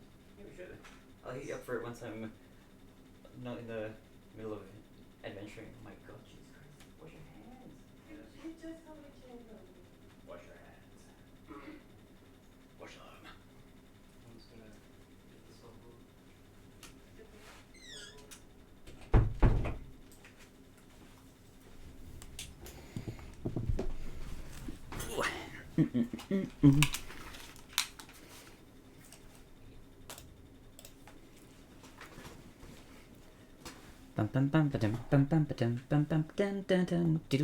Hello, welcome back. Hello. How are you doing? Really good. It's good. Hello, welcome. Welcome, adventurers. Dun, dun, dun, dun, dun, dun, dun, dun, dun, dun. This is my royalty-free music. Emma and I were just discussing what we think's going to happen. We have opposing ideas. Let me hear your thoughts. I want to know. Nah. We'll tell you What? after. Okay. You have to tell me afterwards, though. Okay. No, we don't want to influence you. True. It's true. All right. So. With my legs on the counter now. I'm like, Oh, it looks cozy. ready to die. Ready to die? No, I don't want to die. So far, you're doing really, really well. All right. Don't you? No, I don't want to die. Oh, it's Jade's turn. Oh, shit. I should sit up. All right. Well, back into the fray. Jade, it is your move. We are back at the top of the initiative order. Dun, dun, dun, dun, dun, dun, dun. I only just turned the camera back on. Let me just. All the rest. Dun, dun, dun, dun, dun. No, I'm kidding. Okay. Nice. Wee. Oh, nice dice. Oh, pretty. Pretty. Doish. Push. Hi, Lala. Can I put Lala's collar back on? Yeah. La la la la. Thanks.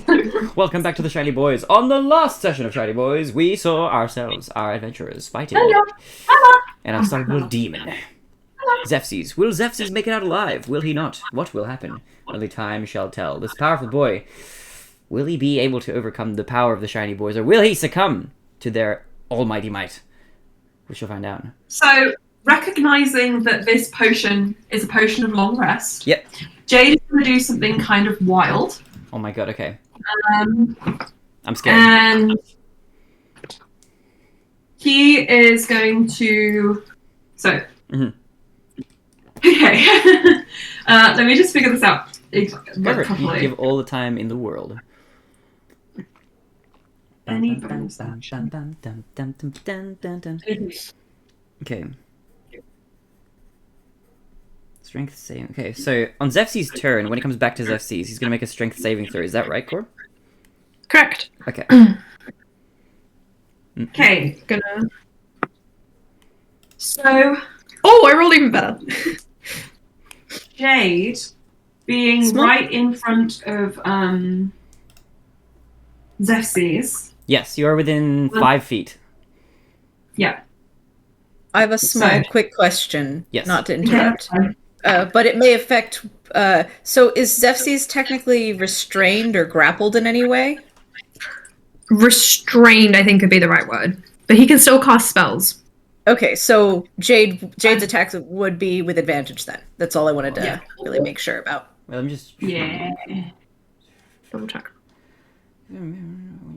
He can flail, but he can't move. Hold on. You can... Telekinesis. No, it is restrained. The word restrained is used. I can read it for you, Thomas, if you want. Yeah, sure, go for it. Yeah. You move a huge or smaller creature. Ability check contested by strength check. If you win the contest, you move the creature up to 30 feet in any direction, including upward. Until the end of your turn, the creature is restrained in your grip. Suspended in midair on subsequent rounds, you can use your action to repeat the contest. Okay, what ability check do you roll that I contest? I've been rolling strength checks, Okay, yep. and I pre-rolled the next one. Okay, I see. I think you... Wait, is it a spellcasting check that you roll? Like, I think it's, you roll a d20 No, so the and way add it your works- spellcasting modifier. Is that not it? Yeah, that's what I've been doing. So Okay. I make a roll, and then I add my spellcasting modifier. Yeah. That's so- why it's so high. Yeah, that should Because be... core spellcasting modifier is really Yeah, high. so that should be better than your... Yes, and then I'm rolling strength check. Yeah. I get you. Yeah. Yep. So it is he's currently restrained. Yes. Okay. So, I want Jade to try and grab the necklace that Zephses is wearing. Okay, Zephses is No. not wearing a necklace. That is Calarel. Calarel. Oh, Calarel's wearing it. Okay, this completely frees me up. I am going to do a... I mean, wait, he might be wearing a necklace, but we don't know that. But He was wearing a sexy necklace underneath all that horrifying fur. he's wearing like a little shark tooth or something. I'm going to Full do surfboard. a attack with my sexy quarterstaff Yes. at advantage. I'm going to do it twice. Mhm. So 27. Hits. Sorry, 29. It hits. Oh, that, 29? Sorry, no, that doesn't hit in that case. Okay, I'm glad you clarified. No, it doesn't hit it, no. No, that hits very, very powerfully. We've reached terminal velocity, now it goes down. And then I rolled a 1 and a 2. So Okay, both of those do not. 14. 14 points of damage. No. To Oh, hit. 14 misses. Yeah, that's what I thought. Okay. So I'll roll all the damage together. Yep. Then what I'm going to do is I am going to use my bonus action to do Burning Hands again, and I'm going to do it at 7th level. Yeah, okay, wait. Oh Tell my me, god. when you roll the damage, tell me what damage it is, like what the type of damage is as you roll it. Sure.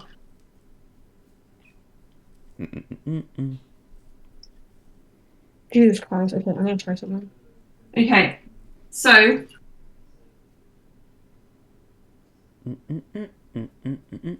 that is going to be 9d6 if it. So he needs to make a dexterity saving throw, because he's restrained.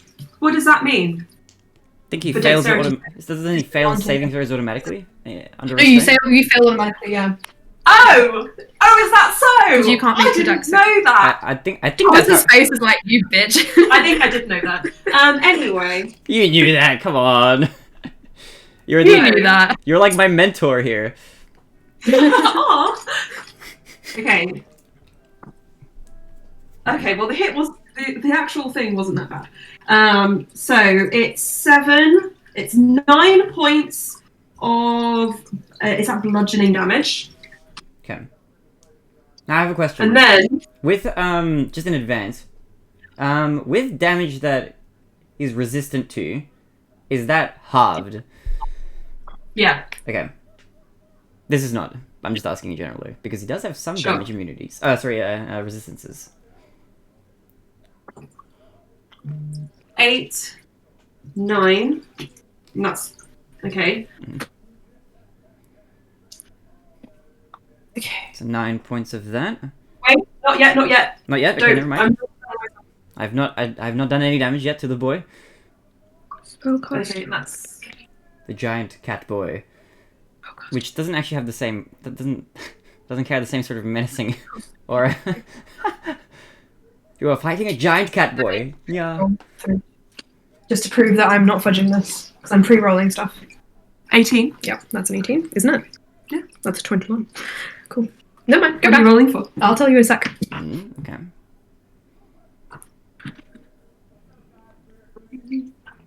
Hang on. Okay, so let me just 100% check this is all good. Burning Hands. The reason I'm pre-rolling, by the way, is because Core has so many things he can do, I would get very confused, because he's got sorcery, druidry, and wizardry. So I'm just writing things down and getting Emma to check that I'm doing it all kosherly. I hope that's okay. Yeah, that's fine. 21. Don't worry. I trust you not to cheat. You're fine. Okay, don't worry. He's got more stuff than Allstar can do at level 17. I implicitly trust all of you. Alright, so don't you worry about We've got that. so much shit. Okay, so everything all together. He takes 40 points of damage, Is it all of which bludgeoning? 31 is fire damage. Of which 31 is fire damage? Okay, yep. And the rest is bludgeoning. And I just want to make sure that's all So how much total again? Sorry, 31 plus 40. 40. Okay. Yeah. Whew. Okay.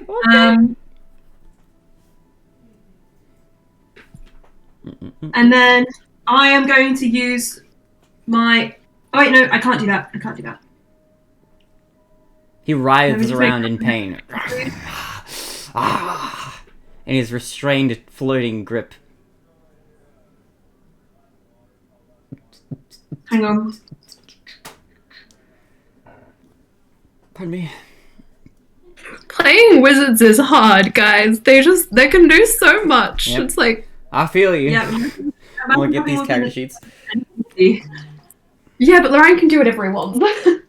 Not true necessarily. Okay. I'm also a I'm- sorcerer and a druid. Okay, the same character. Just let me have my sob. You can solve it. That's okay.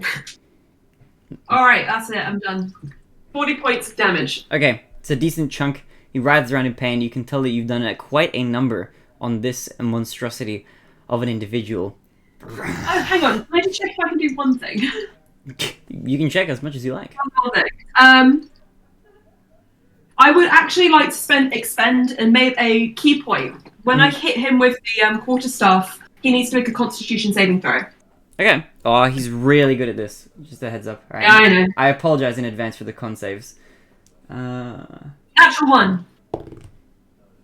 Okay, it's actually really, really bad. But Oh. it's a 16. Oh my god, no! Okay, I was gonna have him be stunned, but meets it, so. But that's like on the die he rolled really terribly. What did he roll on the die? I can't tell you.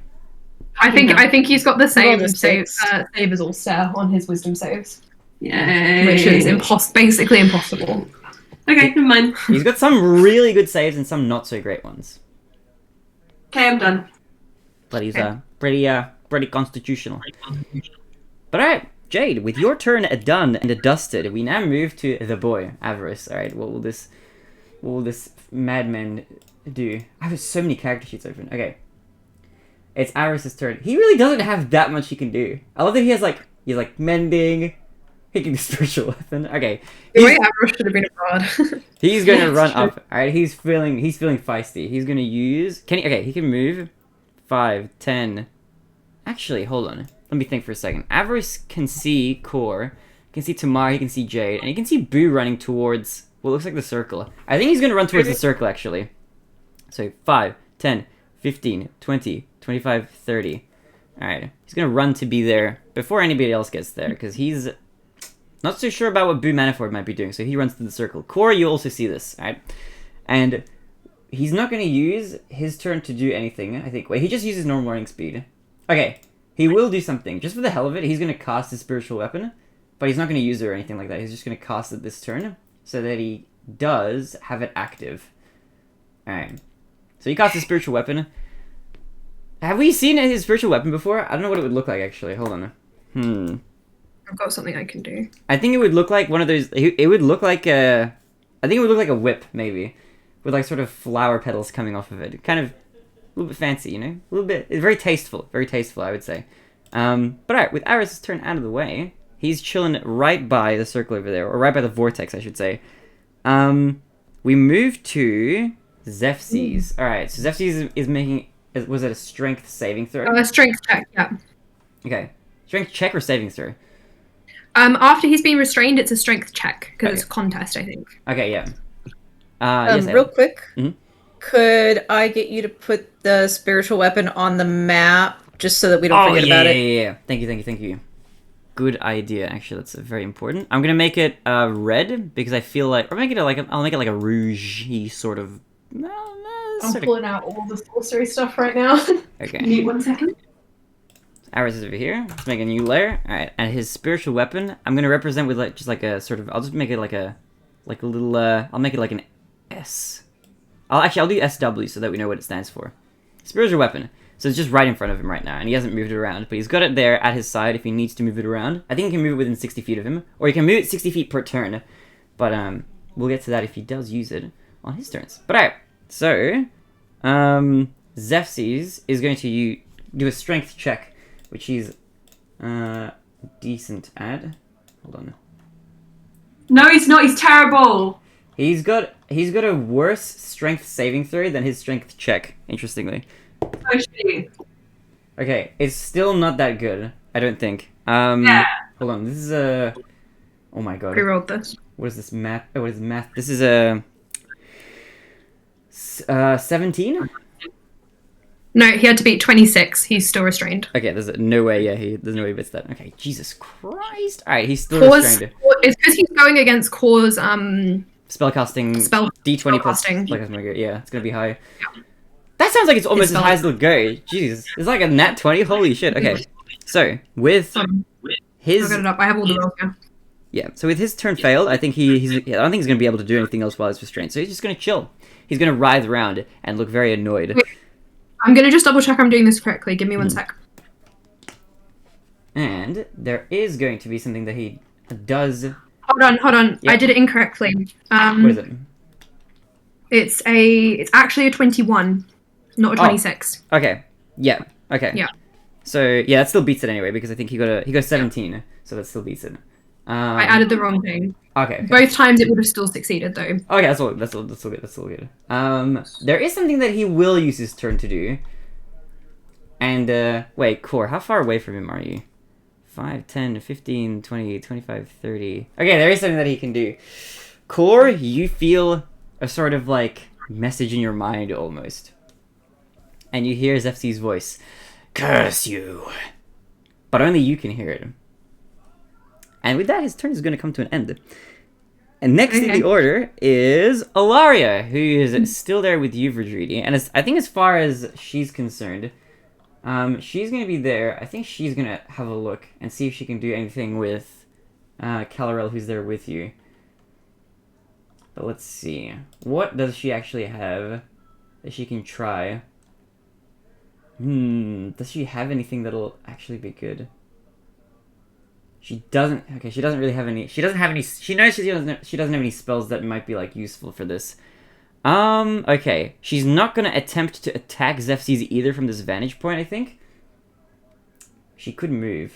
Okay, this hard terrain, that's only for the enemies, right? Yeah. Yeah. Okay. It's only for enemies within 15 feet of Drudy. So this terrain will move with her. Okay, that's all good in that case. So Ilaria won't be affected by it. If she wanted to do this, she would have to... I don't think she could do this, actually. She will move, though. Okay, she's gonna use her turn to dash, I think, to change her sort of vantage point. And she'll have 60 feet of movement, so she's gonna dash this turn. She's gonna look at you, Vidridi, and say, good luck. And then go 5, 10, 15, 20, 25, 30, 35, 40, 45, 50, 55, 60, I think. Like, right there. Okay. Okay, and that's gonna be the end of her turn. Now, with that out of the way, we now move to Core. It is your move. Cool. My move. Your move. How would you like to proceed? The first thing I would like to do, even though I just had a creepy message in my head, I am going to activate my sorcery split enchantment. Okay. And I'm going to try and pick up Boo Manafort as well. Oh my god, okay. Alright. So if he would please make a strength saving throw for the first one. Okay. Boo Manafort. Okay, let me open up this. Alright. So, tell me again, strength saving throw? I think so, yeah. Hold on. Okay. Yeah, this makes more sense. This is strength saving throw and strength check are the same. Okay. So, boom. I wish these spells were a little bit clearer. Okay. It's fine. If there's anything that's unclear, we can just kind of like homebrew it. I'm not too fussed. Yeah. Alright, so, with that... If it's the same. He's going to roll... Okay, it's not the greatest modifier. He's rolling a 12 for the strength saving throw. Doesn't beat it. He is also picked up. Okay, you hear sort of... as he's picked up. As this happens, how far away is Calarel from me? Calarel is... Let's see, you're over here, Core. Calarel is 5, 10, 15, 20, 25, 30, 35, 40, 45, 50, 55, 60, 65 feet away from you. Okay. I'm going to cast Dispel Magic on Calarel's cloak. Okay. Now read for me what Dispel Magic does.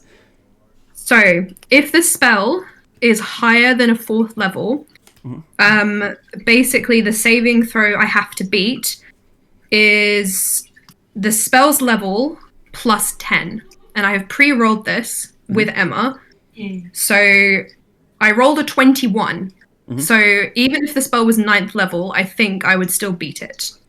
Okay. That's correct. So I think I dispel the magic unless there's some turnaround. Well, as long as it's a spell that's been cast, I presume. I think, Aelin, does dispel magic include effects? Because it should. It will also dispel objects as well. Yeah. Oh, okay. So I think it will work, but unless Thomas has some homebrew thing going. Let me think about this for a second. How would this work? Read for me the spell effect again? So I'll get it up. Hold on. So cause cast dispel magic. Any creature, object, or magical effect. Yeah, okay. It will. Okay. Yeah, okay. Okay, what's the saving throw that he has to beat? Unless you can't. I don't think you can beat it. Yeah. Wait, so I don't think you can. what's the... Because What level are you casting? so let me just read this. You can correct me if I got this wrong. So the DC to beat is 10 plus the spell's level. A spell cannot be higher than a yeah, okay, I get what I you rolled mean, yeah. 21. So regardless, I think I beat it. Okay, you beat it. And I Okay. think what happens in that case is you see from your point of view as this cloak that was previously covering Calarel fizzles slowly out. And like a sort of dark flame kind of emanates from the cloak as it dissipates and kind of turns to these small little shards and fragments. Almost like shattering a pane of glass, but it's like floating up into the air. And they become smaller and smaller fragments until they completely dissipate, basically. And the whole cloak kind of dispels. Is there something happening? You feeling okay?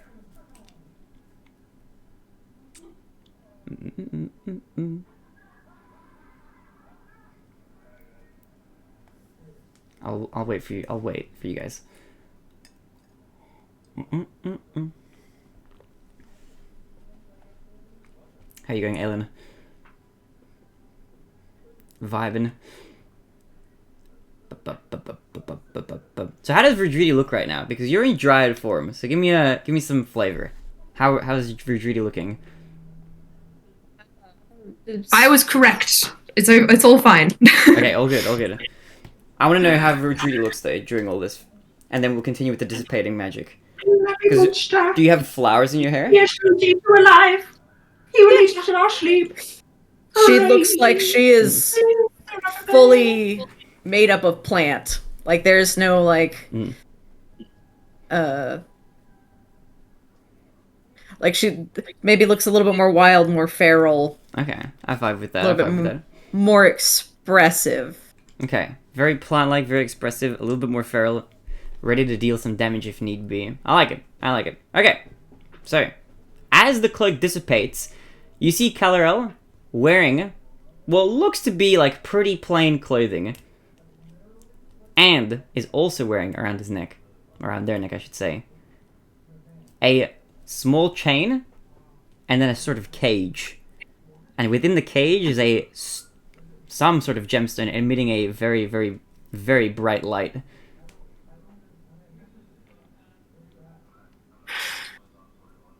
But Calarel is still right now on the ground, kind of in a sort of daze almost. Like Calarel is in sort of a trance. So while the cloak has been dispelled, and that sort of protective sort of magic has been dissipated, Calarel themselves seems to be unaffected for now. So whatever effect is currently affecting Calarel is still there. But you can see that there is a necklace now that's housing some sort of stone around Calarel's neck. Yes. A small, quick question. Hit me up. Sorry, I had a terrible idea. Let's hear it. I love the sound of it. I'm here for terrible ideas. This was many ideas that became a terrible one. Like if you compile enough bad ideas on top of each other, it makes a good idea, right? The bad idea sandwich. Does it taste good? Let's find out. But Okay, so Jade's cup of holding Mm-hmm. only takes liquids, right? Yes. Okay. Mhm. Okay. I'm scared. I'm actually terrified.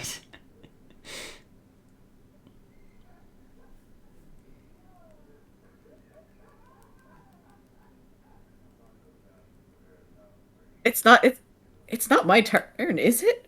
No, I was just wondering if that was the end of your idea. Okay, okay. Alright. It was the idea of what if you polymorphed it into something that was liquid?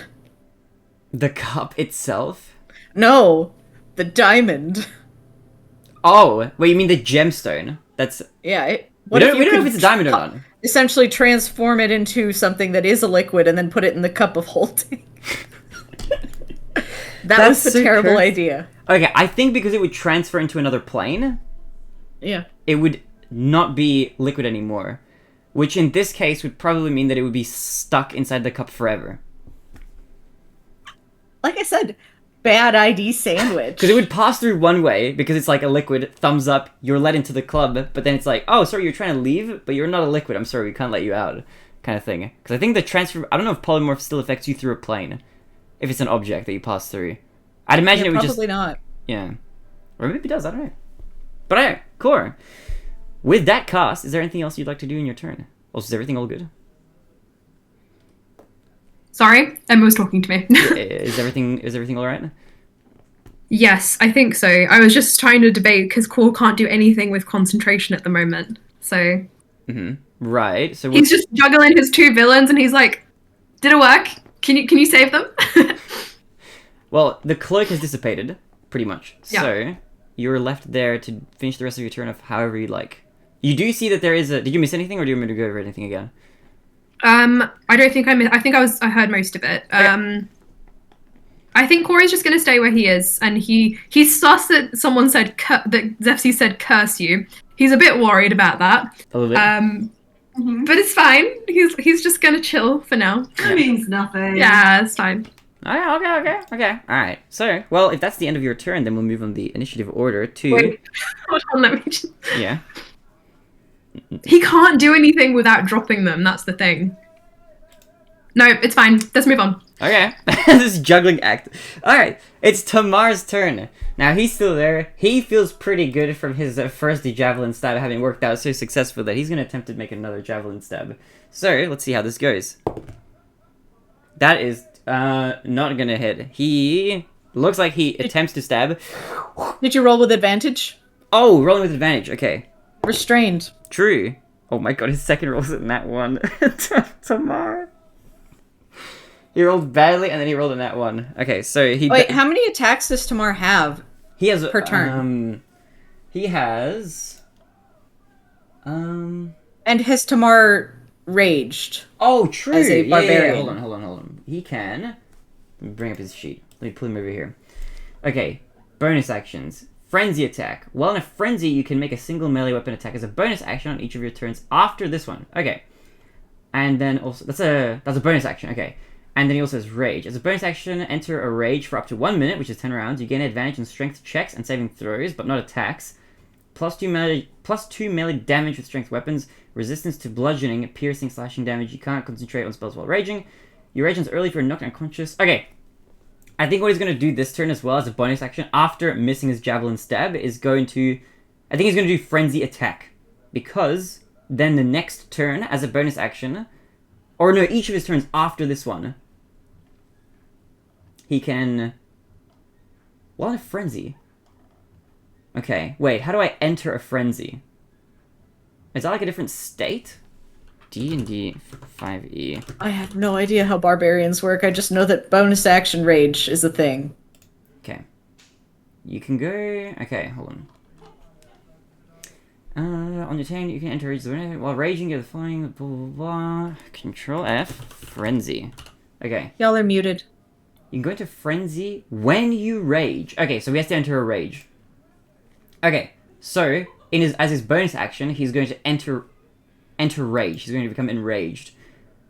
And then during... Okay, I think during his rage, he's allowed to make a frenzy attack. Because he can go into a frenzy when he rages. Okay, yep, I understand. I see. Yep, I understand. Okay, cool. So he's going to enrage, basically, at the end of his turn.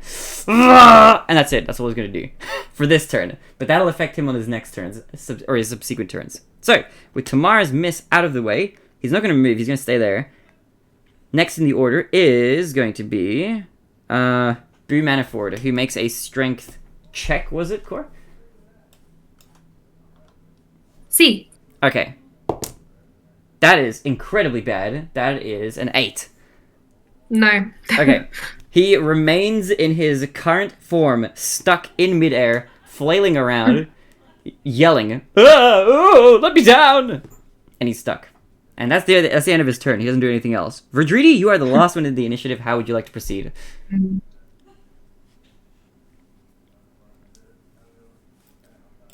are getting lower and lower exponentially. Also, yeah, just half a second. Yeah, all good. I'm just gonna. Have as much time as you need.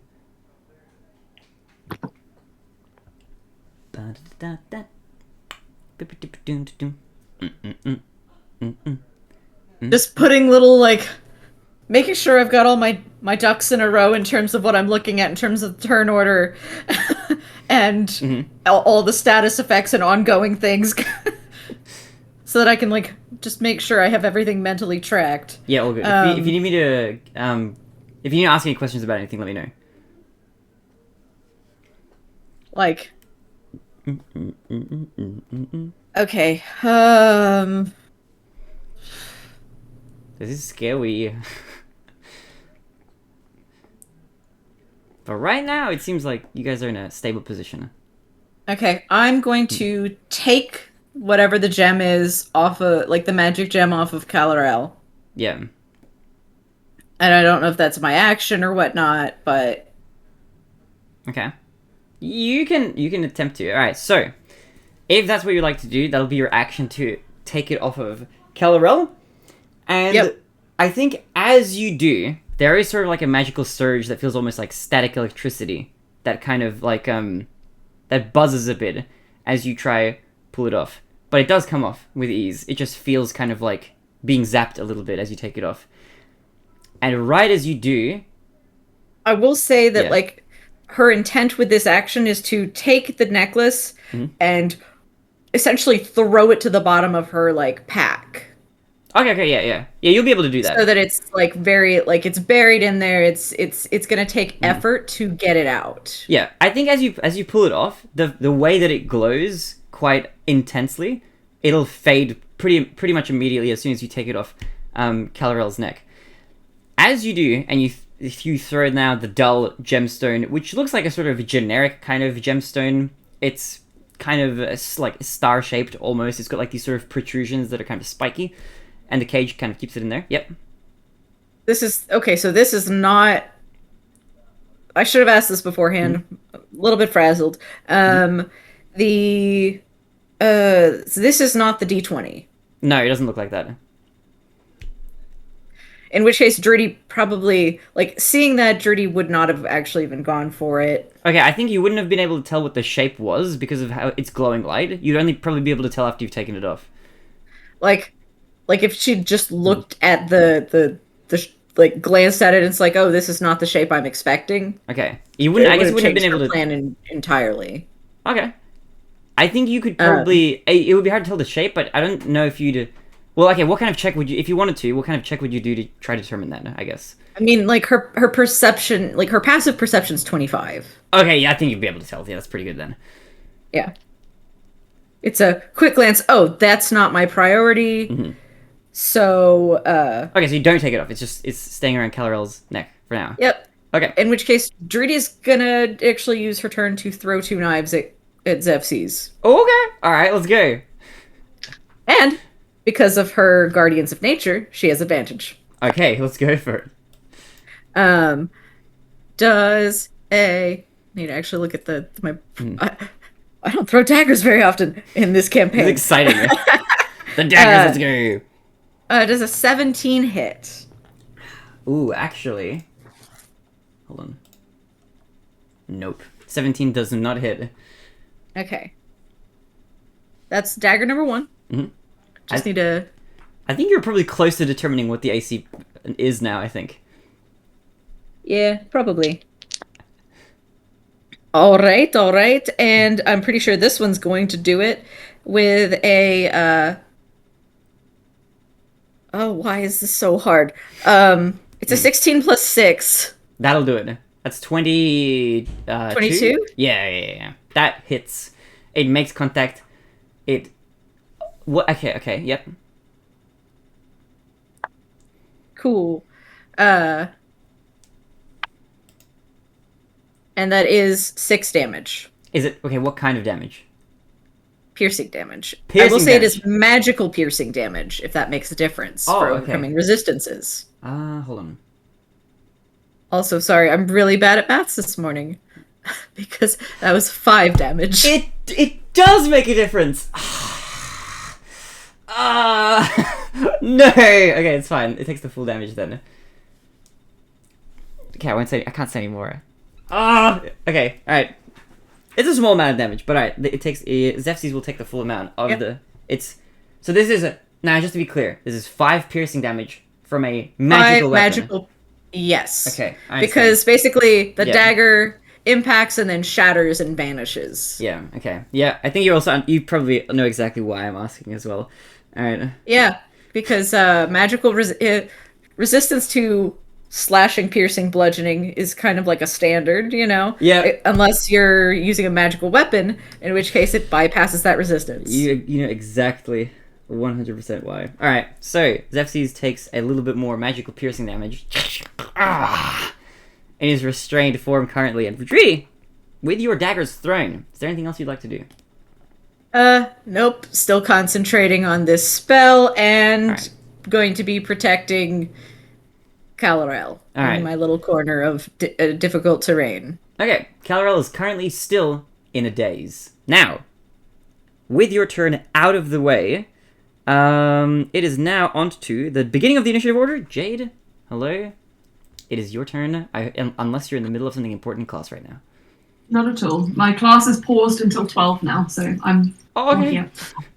Yeah, it finished at 11, and then it's going to resume at 12. Oh, okay, I see. And how long is Like that? 4 separate chats, so I should only have to listen to one more whilst we're actually on call.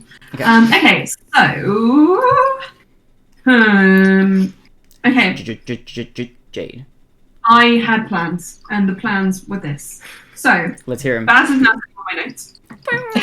Floofy. Baz, Floof. at the end of any of my stunning strikes, with a melee... Sorry. At the end of any of my attacks with a melee weapon, I can spend a key point to make the target stunned.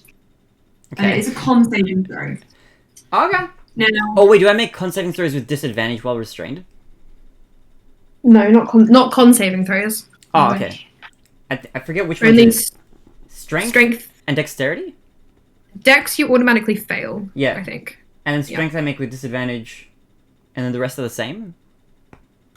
I think so. Yeah. I think it shouldn't affect like your wisdom or your con or anything. So Okay. I am going to try this I have a scarf scarf now. every single attack until I fail Okay. on Zephyr. I'll let you go. So- Alright, hit me up. What do you want to do? The first attack, I'm going to do has to be melee. So I'm going to attack with my staff. Mhm. Oosh, that fucked up. Hang on, let me do that again. Come on. 19. 19 to hit. Does hit. Thank God. Okay. And then Constitution saving throw, please. Okay, let's go. I love the con saves. Come on, let's go. I'm sure you love them. Oh, it's a really bad roll, but One day you could roll a 1. I could. And this one is a 16. Oh my God! Yes! Again, I hate this so much. Jake. Yes! Right. Okay. My one Jade goes into a rage. my Jake monster is goes- completely like incapacitated almost. I'm glad I'm getting at least the con saves, which is I think the best save roll. My monster is completely incapacitated. I just wanted to make his con saves. But okay, 22. 2 hits. Constitution saving throw. Okay.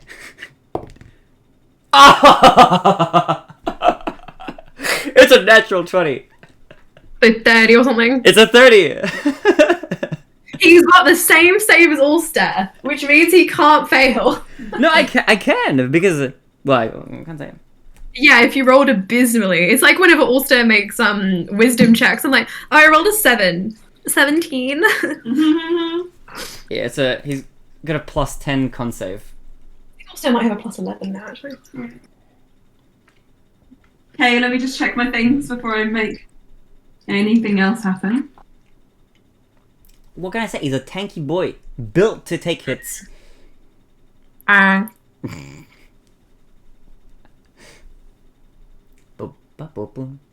Thing is, a lot of my spells I can't do now because I'm holding them. Yeah.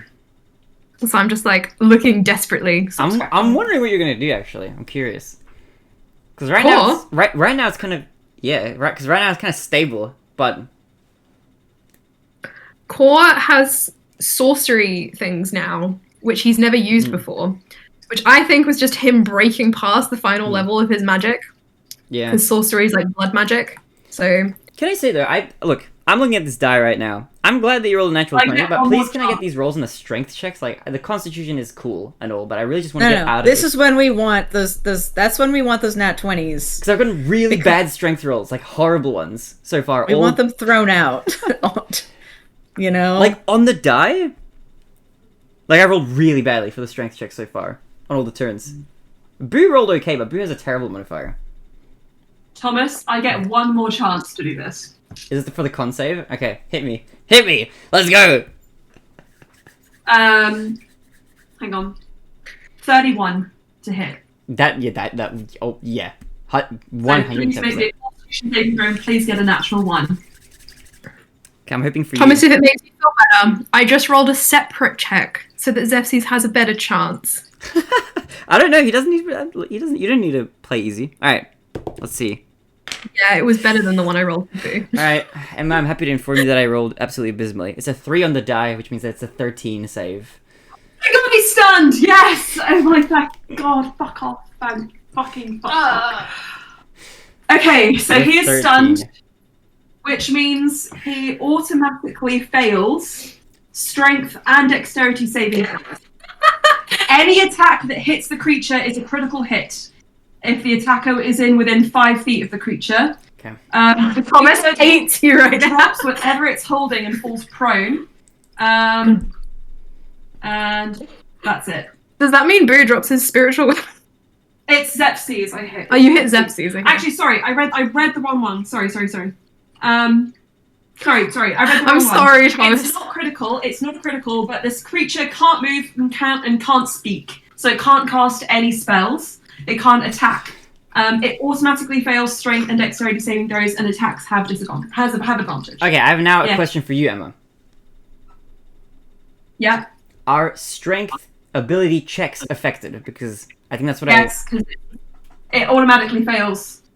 No, but you said saving wait. throws. So what about ability Checks. checks? Checks no, but throws yes. All right, I have a chance to still get out of at least one of these conditions. And then you'll just fall prone. Okay, and also wait, hold on. How does the stun work? How long am I stunned for? Until my next turn. Okay, I understand. At which point I am going to chug the potion of long rest. I'm just because gonna I've look that used up, all hold on. my things. Hold on. Well, maybe I should wait until I've lost some HP because I'm at full HP at the moment. We'll Okay. see. Wait, I'm just looking checking at- something. Okay. All right. So with that out of the way, my boy, Jade. Okay, it's Aris's turn. So next. sorry, Thomas. Just to clarify, I also didn't roll any damage for the 3 attacks that all hit. So let me just really quickly do that. 3 attacks at all hit. Jesus Christ. Yep. Yep. It's not going to be that much. You say that, but I'm scared of you. It's gonna be a bit. I'm shocked that he hasn't actually attacked. Thomas. Yeah. Jeremy Crawford says the question is up to the DM. However, usually a stunned creature would fail strength checks, Okay, cool. Ability checks as well. but it's up to you because you're the DM. Okay. Okay. That's Jeremy Crawford coming in to tell you. Okay. 6. I don't know who Jeremy Crawford is. It makes sense is- if the creature is stunned. It makes sense, I think. 15, I think I'm just gonna That's say fine. that in a stunned state, if it's automatically failing Nine. strength saving throws, then I don't think it would even be able to make a strength check of any kind anyway. He takes 45 points of bludgeoning damage. Only bludgeoning, no other kind. Only bludgeoning. No, fine. Wait, since Jade is a high level monk, is technically it is a like the whole damage because he is a magical weapon himself.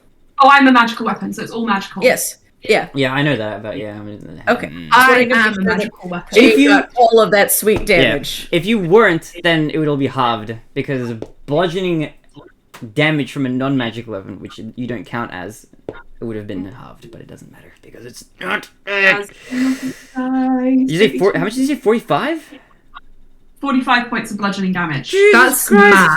So it's +7 to each hit. And it's 1d8 per hit, and I hit 3 times. Okay, you look like you do. Okay, how does this look? I want you to describe it for me. Give me the flavor. So you see Jade kind of.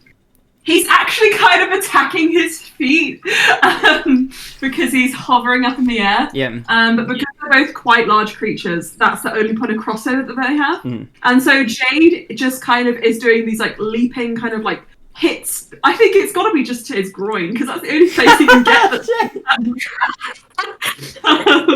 So Jade like Xerxes will never have children. Oh no. whacks his hair once by mistake, and then it's like, well, actually.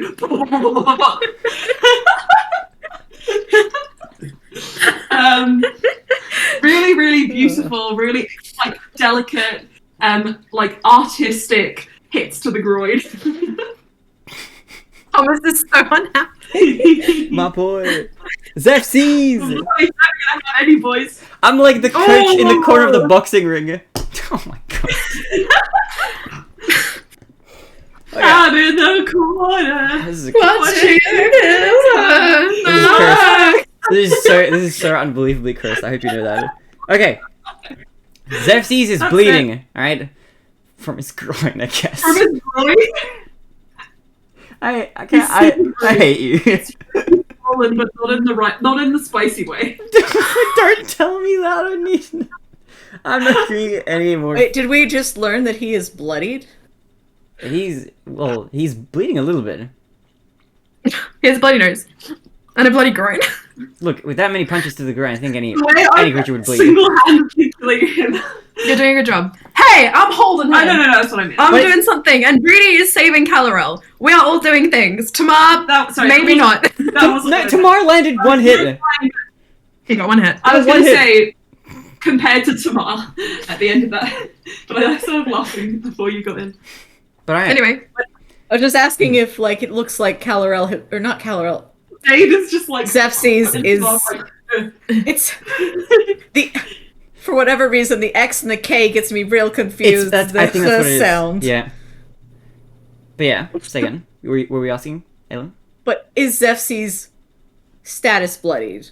I just What is the want it for my notes. Okay, what is the status of bloodied? Was Half that- health. half or Yeah, less he HP. is blooded. Okay. Yeah. I wanted to make sure I was hearing that right. Yeah, he's bloodied, yeah. He would have been okay, hold on, wait, how much damage did you take? Yeah, he's now bloodied. Swoop. Thank you. Good to Okay. know. He's looking pretty bad, actually, honestly. Like, he's looking pretty bad. But alright, with that out of the way, that was Jade's turn. Okay. We move on to the second... Okay, it's Avros next. Okay, Avros is chilling right now. He looks like... It looks to him like everything is under control right now.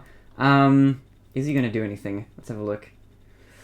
He's going to stay near the circle just in case. He's just kind of looking out for it just to see if anything's going to happen. But he does have a spiritual weapon now that he can mess around with. I think what he's going to do... Okay, he can move it... Okay.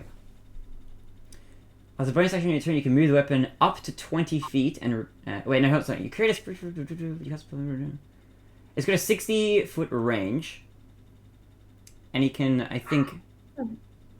You can make a melee spell attack against a creature within 5 feet of the weapon. Okay, he can't do anything with the weapon just yet, but he can choose to move it, I think? Wait, hold on.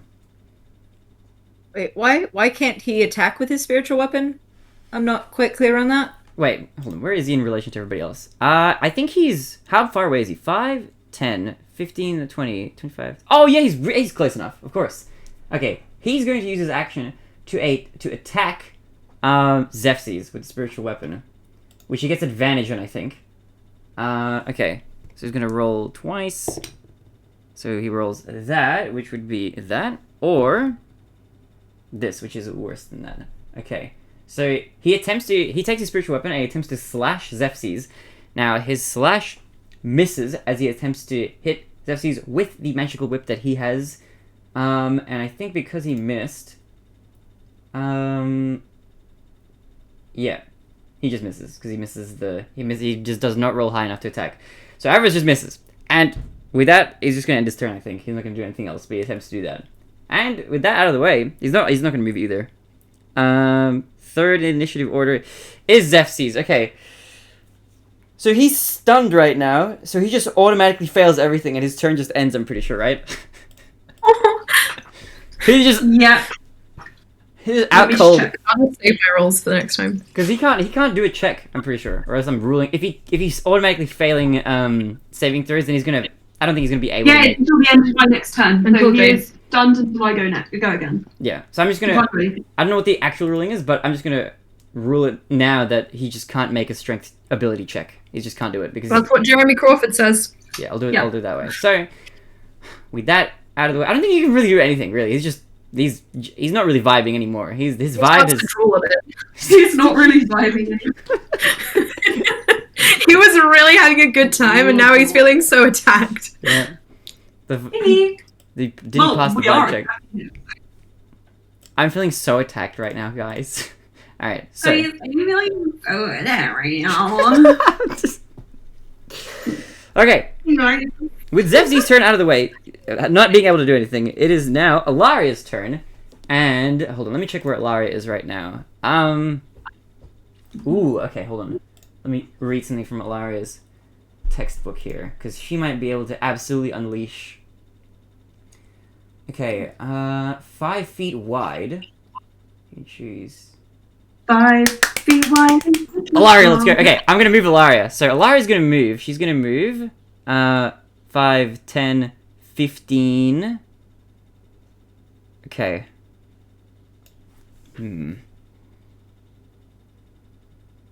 How's this? Okay. Is she gonna kill Tamar by accident? These little shitty bush, I look at what she takes. Okay, hold on. Elle's got his favourite blanket out. Okay. She's not gonna do anything just yet, but she's gonna assume... Okay. Alaria's not gonna do anything just yet. She positions herself here, moving a little bit, and she's gonna yell at Tamar. She's gonna say, Tamar, move!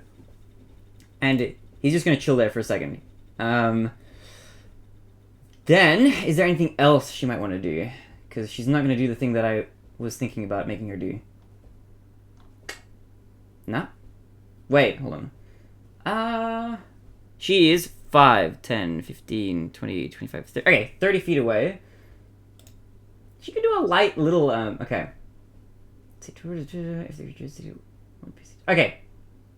And this is, okay.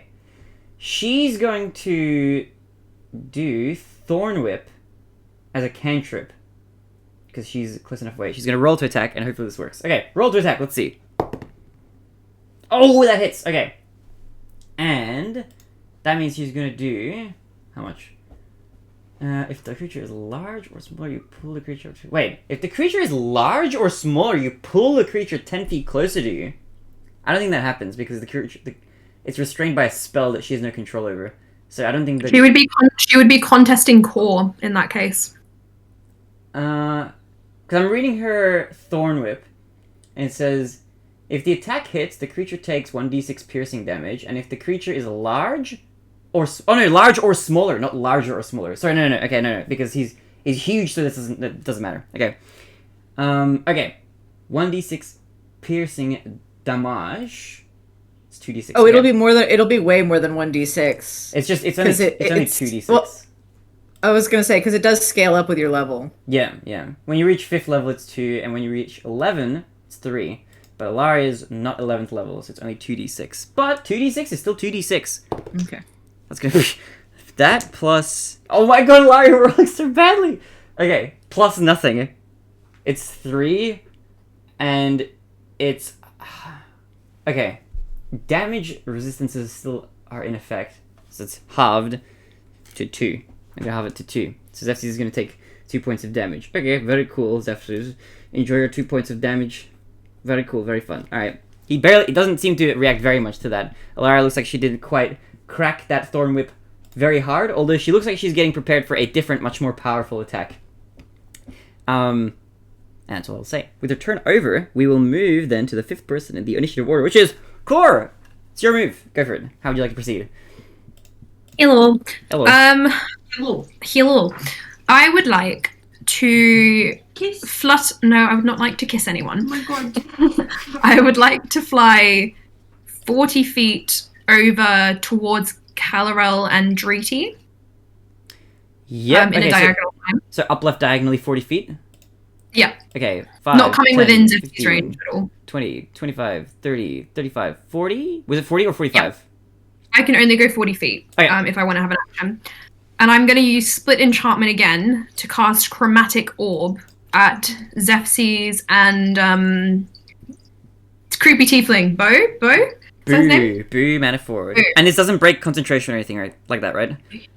No. Okay, Yep. so that would be 18 to hit. That hits. Now, is that to hit both, or is that just Zephy's right now? Both of them. Both of them? Okay, hold on, let me get Zephy's sheet up. Meets it, beats it for Zephy's.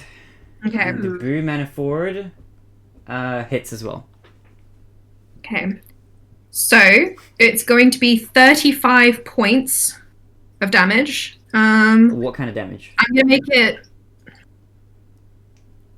gonna make it cold damage. Okay. Interesting. Yeah. Actually, this doesn't even matter. This only gets okay. You probably have realized by now that Zephy's has a resistance to bludgeoning, piercing, and slashing damage from non-magical weapons, which is like barely anything out of your guys' arsenal. I'm a magical weapon. He's only resistant to like Tamar's attack, basically. Ottomar. But okay, yep. So that's gonna do how much damage? 35 35 points of damage. to both of them. Yeah. Okay. All right. Oh my god. It's a split enchantment. Zephy's got to know. Okay, hold on. 35. Okay, wait. Hold on. I have a calculator with me. I'm just doing this. Who really hates this guy? This guy has taken his parent, his only living parent, killed the other one, and is brainwashing Aliciano. He wants this guy dead. Oh yeah. He's looking not so hot. He's cooling down. Okay, all right. And Boo has this is the first damage he's taking. Okay. I like to imagine he freezes like parts of their body and then it shatters. Okay. So He's like, Boo will also be. You said this is cold damage. yeah. Okay. Hold on. Now I have a double question. Okay, if somebody's vulnerable to some sort of damage, what does that do? Does that double it? Double damage. Double damage. Boo is So dead. whatever damage- So that'll be 70 points of damage? Yes, he's dead in one go. He's vulnerable to cold. He's resistant to heat. Cora is just like, just hits them both. Is he dead? Yes, he doesn't have 70 HP. That's more than his total. So he drops Boo down is to dead. 0. Boo drops down. You hit him with what? He hasn't Cora been, just shatters him. he hasn't been hit all this time. And now he's been hit once. And he's down. Yes. We're gonna be fine. This is the first time Cora has done such devastating damage. He is so happy. He has... So Boo had... I can't say how much HP, but not... It was just shy of 70. But he had a vulnerability to cold damage and a resistance to heat. To heat. Nice. to- That's what I was fire thinking. I was damage. like, he's from like hell. So if I use heat, he'll be fine. So I'm gonna go the opposite route and freeze them. Well, okay, so Bree's out of the initiative order. He's dropped dead in place. Oh, I'm so sorry. This was meant to be hard. Your characters are meant to die, not mine. I'm God. gonna sulk. It's fun. I'm gonna go to the loo now before you can kill me. I spilled tea on myself. Oh no. Alright. So, Boo Manifold goes, ah! As he's absolutely shattered. He freezes into an ice cube. And he appears to no longer be moving. You're literally laughing from the distance. Oh my god. Okay, Boo is down for the count. I'm gonna cross him out. Unless somebody revives Boo. He didn't even do it. He just popped up. He was like, hello. And then died. Okay, so Boo is out of the initiative order, which means, now, we're chilling. Boo chilled a little bit too much. Chilled all the way down to 0. But, with that out of the way, I have to wait to see if Core is doing anything else with his turn. Jade, Vedridi, how are you feeling both so far about how the battle's going? I'm feeling pretty good. Okay, I'm glad. I sent an updated screenshot of my initiative tracker. Stop. God dang it. Oh my god. Oh, I like the little, so to hit, you figure, yeah, and then the circled 18. That's smart, actually. That's a smart way of doing it. Bad. Yeah, Zephy's has a lot of really powerful attacks, and a lot of, like, he's pretty good con saves and stuff like that, but very low AC.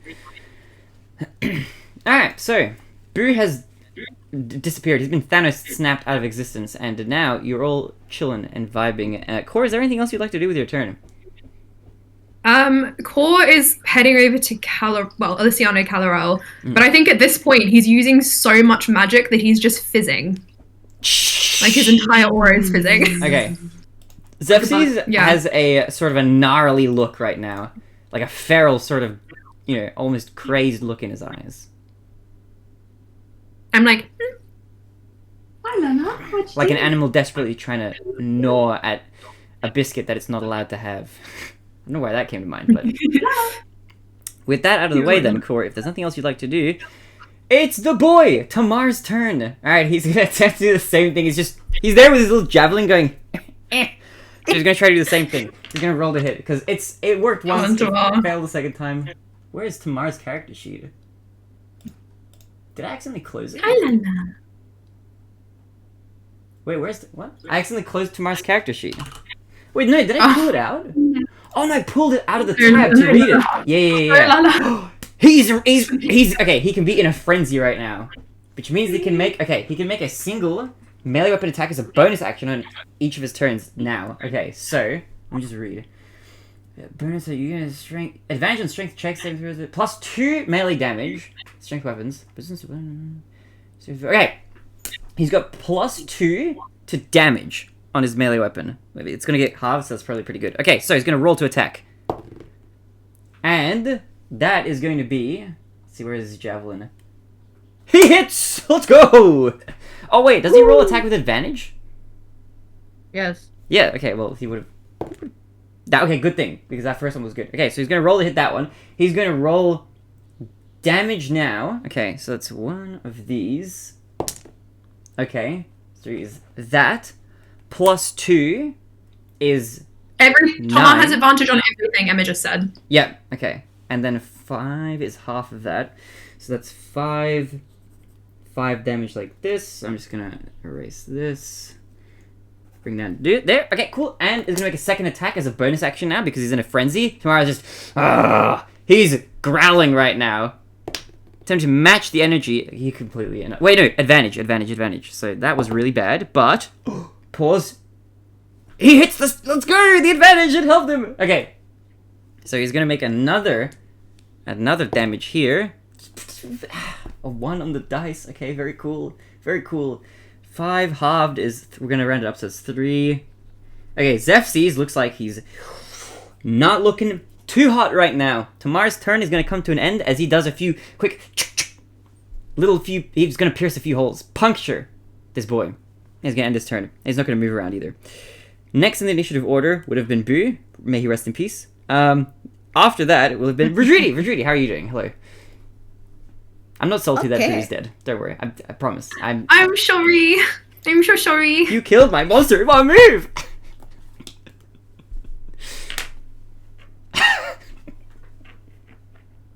Personally speaking, as someone who, like, if Boo was technically a foe, I ain't sorry. It was... Boo was ambiguous as far as you're concerned, but he... At the very least, Boo was not aligned with you overtly, so... He was coloured red on the map, so I hated that bit. Good guy green, bad guy red. Okay, we're gonna throw 2 daggers because Okay, throw 'em. Do it. Cool. That's a dirty 20 for the first one. That hits, yeah. I'm not mad. And the second one is a 25. That hits as well. My monster. Oh, heck yes! Sorry, max damage for Oh, no. both of them. So 10 piercing magical damage. 10 piercing. Oh, it's magical damage. Okay. It's fine. It's fine. You just see these like crystalline daggers just like whistle through the air and impact Zeph's. He growls a bit in pain.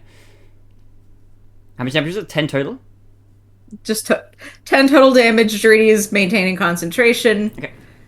Still keeping this defensive posture.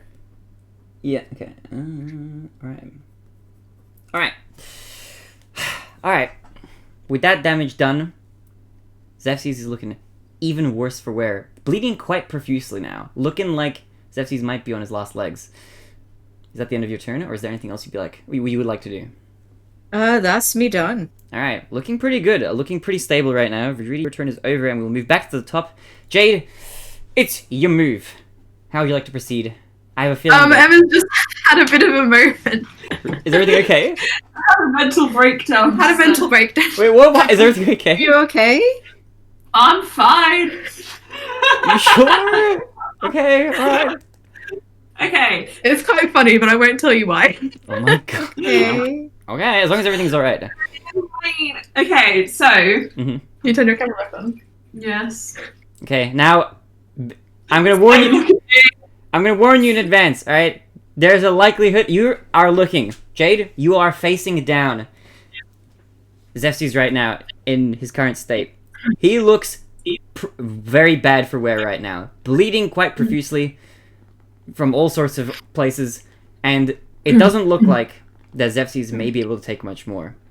With that in mind, you are ready to unleash as much damage as you'd like. Go for it. How would you like to do this turn? Okay, so I am going to do a So I want you to just all know I have no more key points. I have no more sorcery points. Until I but key points are like my spell slots. Mhm. I think that's sad. Very sharp. Yeah.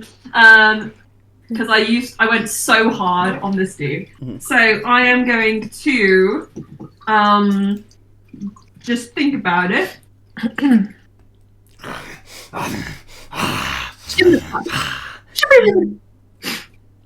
He's growling.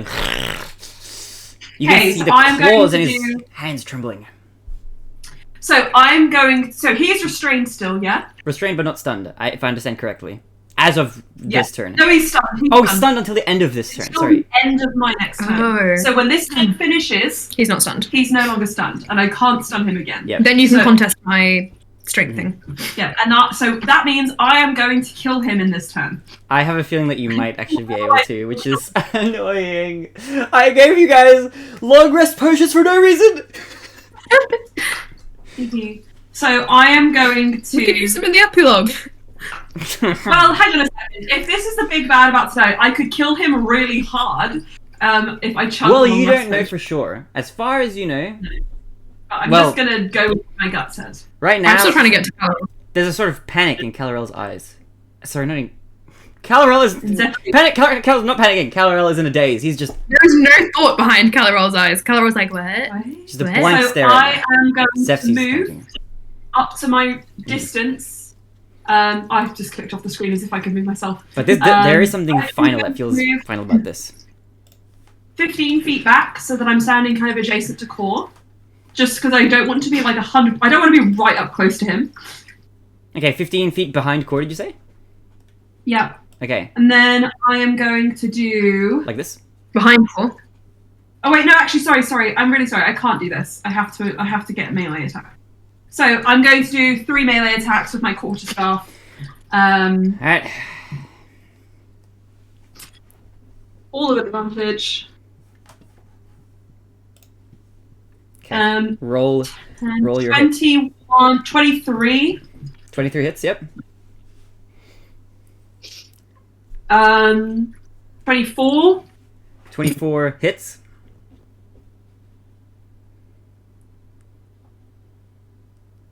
Mm. And then 27. And that hits as well. It all hits. So it's automatically 15 plus 6. It's automatically 21. No, 22. Sorry, no, 21 points plus 7, 29, 6, 35, 4, 39 points of bludgeoning damage. Okay. Let me switch out of the map screen. Okay. How does this look? Okay, you've got this behemoth of a character right now. Zefsi's looking quite gnarly in his feral form. You're about to deal quite a lot of damage. I'm going to shuffle back slightly, and then I'm going to do a running jump, and I'm going to grasp onto his front, and I'm going to just whack him over the head with my quarterstaff, and then I'm going to loop that around the back of his head, holding onto it with both hands. I'm going to do a flip over, and I'm going to use that propulsion to strike him in the lower back. Okay, wait, then, pause for a moment, because I need to add in some extra information. Those are your first 2 hits, am I correct? Yeah. Okay, as you land your second hit, Zefsi's lets out a yelp. And he begins to shrink in size again. Down to his smaller humanoid form. And he looks quite withered now, all of a sudden, as you're about to land your last hit. Looks like he's on the brink of destruction at this point. It looks like that this last attack that you're about to deal to him will be the last one. But Zefsi's looks quite pitiful now. How would you like to proceed? How's this last one going to look? I will drop off of his form, and I'll hesitantly kind of stalk back, still with my guard up. He looks much more like the old man that he's kind of always looked like, although a little bit less energetic than he's ever looked before. Okay. Like his magical energy is kind of completely seeped away, or at least it appears that way. I'll just say to him, "You will never be anything more than this." And then I will whack him once over the head. Okay. Straight up. It collapses like a soft melon. Yeah. Without a word, before he can even get a word in, you whack him with that last hit. And he falls to the ground. Completely limp. Life completely appearing to have escaped from his body. He lies now lifeless on the ground. And as you watch, as you look over this body now, on the ground, looking at it to make sure if this really is Zefsi's last final form, or if there's going to be any sort of other trickery now to happen, 2 things happen on different ends of this map. In front of you, Jade, where Zefsi's lies, he begins to shrivel and shrink down, almost as if withering away in real time.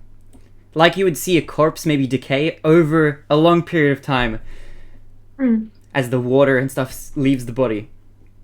He kind of shrinks down.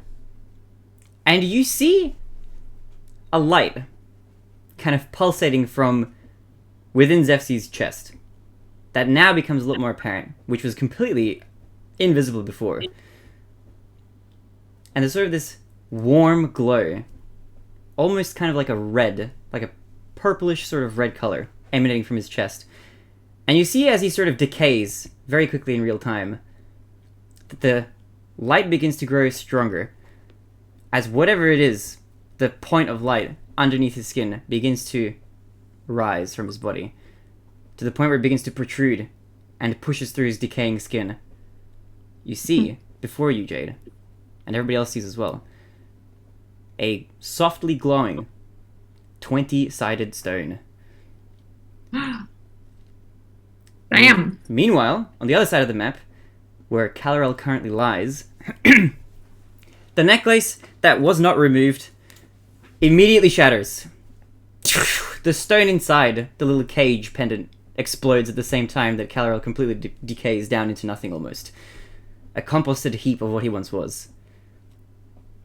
You get the feeling that Zevses has been around as an old man. For all of you that have seen him, especially you, Vidridi, because you've seen him since you were a lot younger. Zevses has been an old man for a long time, a suspiciously long time. You get the feeling that the power of the stone that he had within him, now evidently, was a potentially source of long life, artificially extending it past its natural point. And now this decay is more so just time catching up to the body, now that the magic has kind of left it. As the stone explodes, Calarel kind of begins to sort of stir a little bit out of his stupor, beginning to come to as if awakening from a sort of daze. Are we in initiative still? No, at this point, we're exiting initiative. Initiative is now done. Very quickly. Yes. Before Calarel can do anything, I'm going to cast a globe of invulnerability on myself, considering they've been trying to kill me this entire time. Well... Yeah. Jade wants to grab Zevses' stone and hold on to that. Okay. As you touch the stone, as soon as you make contact with it and you touch it, all of your vision, for all of you players, goes blindingly white for a moment. And the room around you completely disappears. And it takes a few blinks for you to regain your vision, but as you look around, you're in a completely white void. Also, I'm gonna remove this map over here. You're in a completely white void now.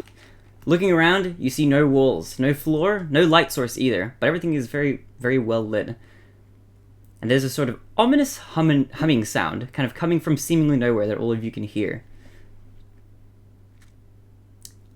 And for those of you who are looking around, I'd like you to roll for me some perception checks. Okay. 16. Poopy.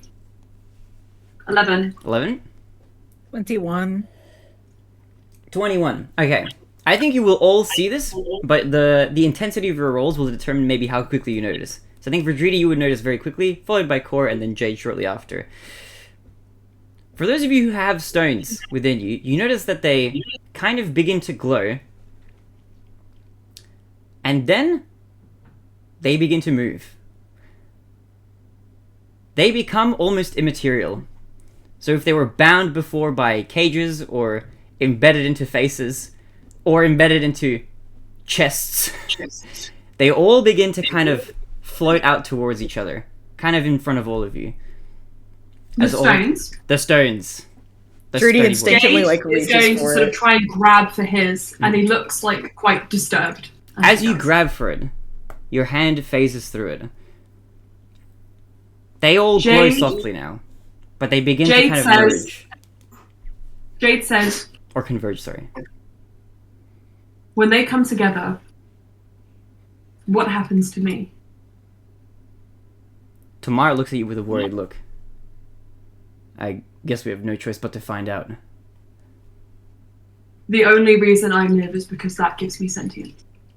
I'm going to chug my long rest potion at this point. Okay. Trudy's holding off, but also that dryad form only lasts a minute. Okay. I Okay, think let at me this see. point, then, your dryad form would probably wear off. Okay. Jade just says, we know that Mm. this magic is what brought me to life. Okay. I know we want to prevent Orcus from coming, but I can't be here if something happens to it. I don't know what will happen to me. How long it'll take me to fade out of reality. Tamar would... So can I? Yeah. Oh, sorry. I would say, okay. So Tamar, I think, standing there near you all. To you, Jade, I think he would look at you. And he would put his arm gently on your shoulder. And he's a brute, so this is more gentle than he's ever been. And you can notice that. I'll do whatever it takes to make sure that you don't disappear. Mark my words. Can I try something? What would you like to try? Go for it. There's a little bit of time because the stones are moving very, like, almost comically slowly. Have we established what happens when the stones join together? Nope. We don't even know if they are joining together. They're just kind of all... We have established that we wanted to initially destroy the stones Okay. before they came together because it would be calamitous. All right. That's what we said. I'm gonna roll. That is So do something we that have- FC wanted to in order to bring Orcus back. Okay, hold on. Do we have absolute confirmation that Jade will I'm gonna fade use away lock point. as well? The stones are what... No, we don't. But Jade's reasoning is the stones' power is what gives him sentience and what gave him sentience in the first place. Him and Bronze. Yep.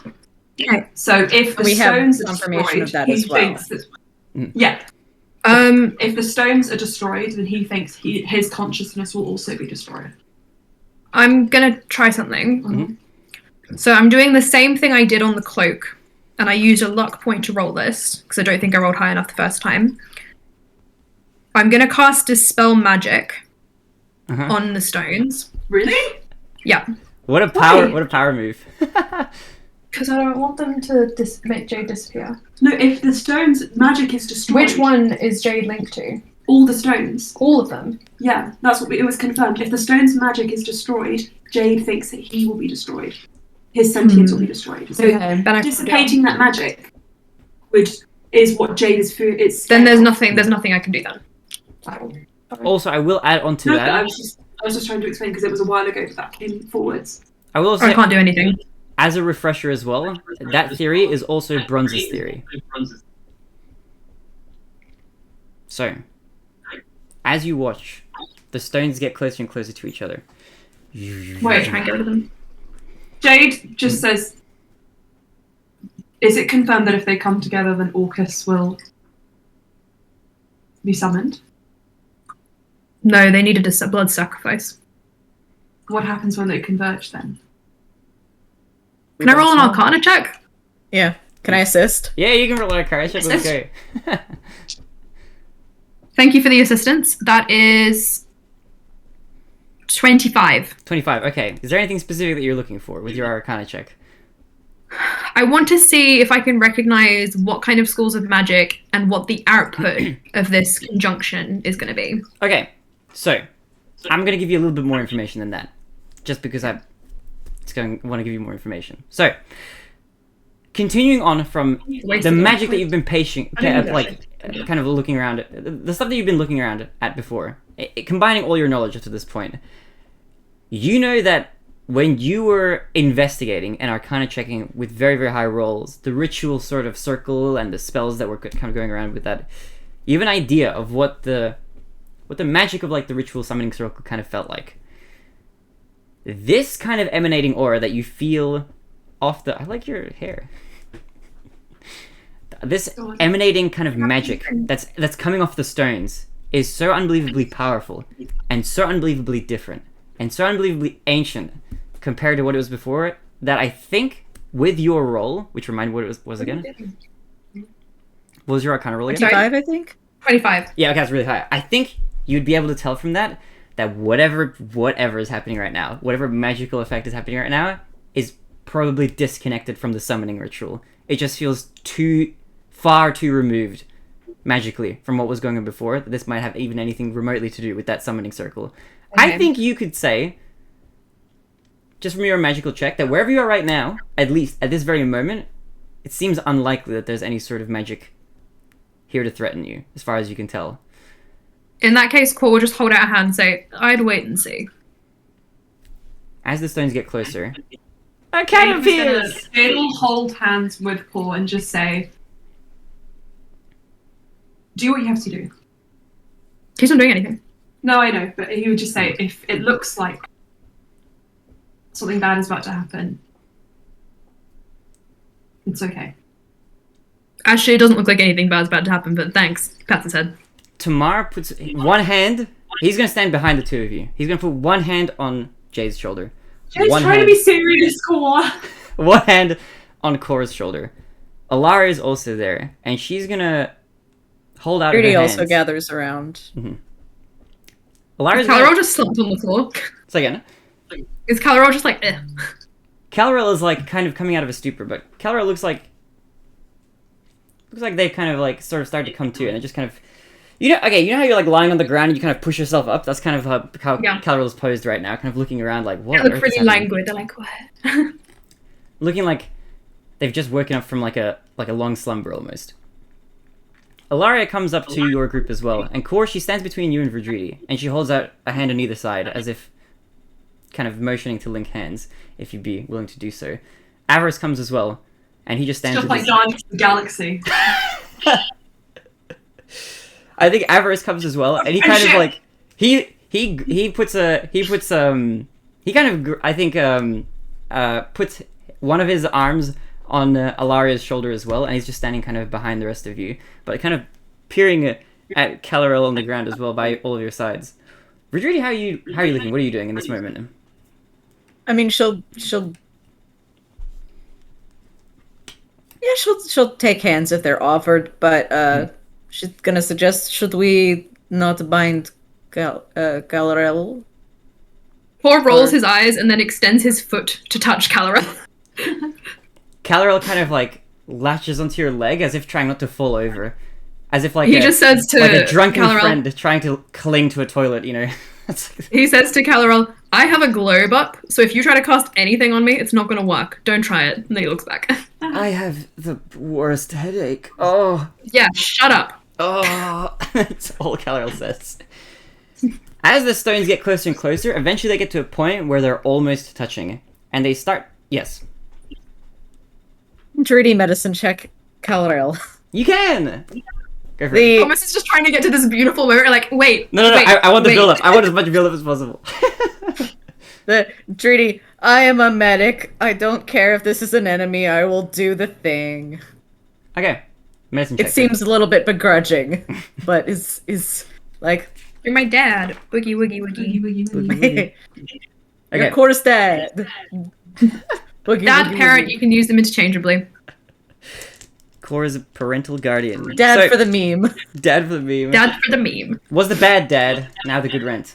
Who knows? Now the good one. Not Dad of the Year, but they're glad to be here. That's so cute. I love That's such a that. good quote. I've never heard that before. I just came up with it. Hello. That's amazing. Okay, so now, Dad of the Year? No. Glad to be here. Yes. all right, Vedridi, I would like your Yes. medicine check, please, if you would be so kind. Right, I need to roll that. So cute. I just pictured, I really deserved his slumber just then. 27. With your incredibly high 27, you can ascertain that Calorel right now, or Core's parent, question mark, Calorel, question mark, who knows, question mark, looking a little bit worn down, as if having Mysterious adult figure. been... Mysterious adult Mysterious figure, yes. girl. This mysterious character is looking a little bit worn for wear. Not quite below half health, but maybe like a third of the way down.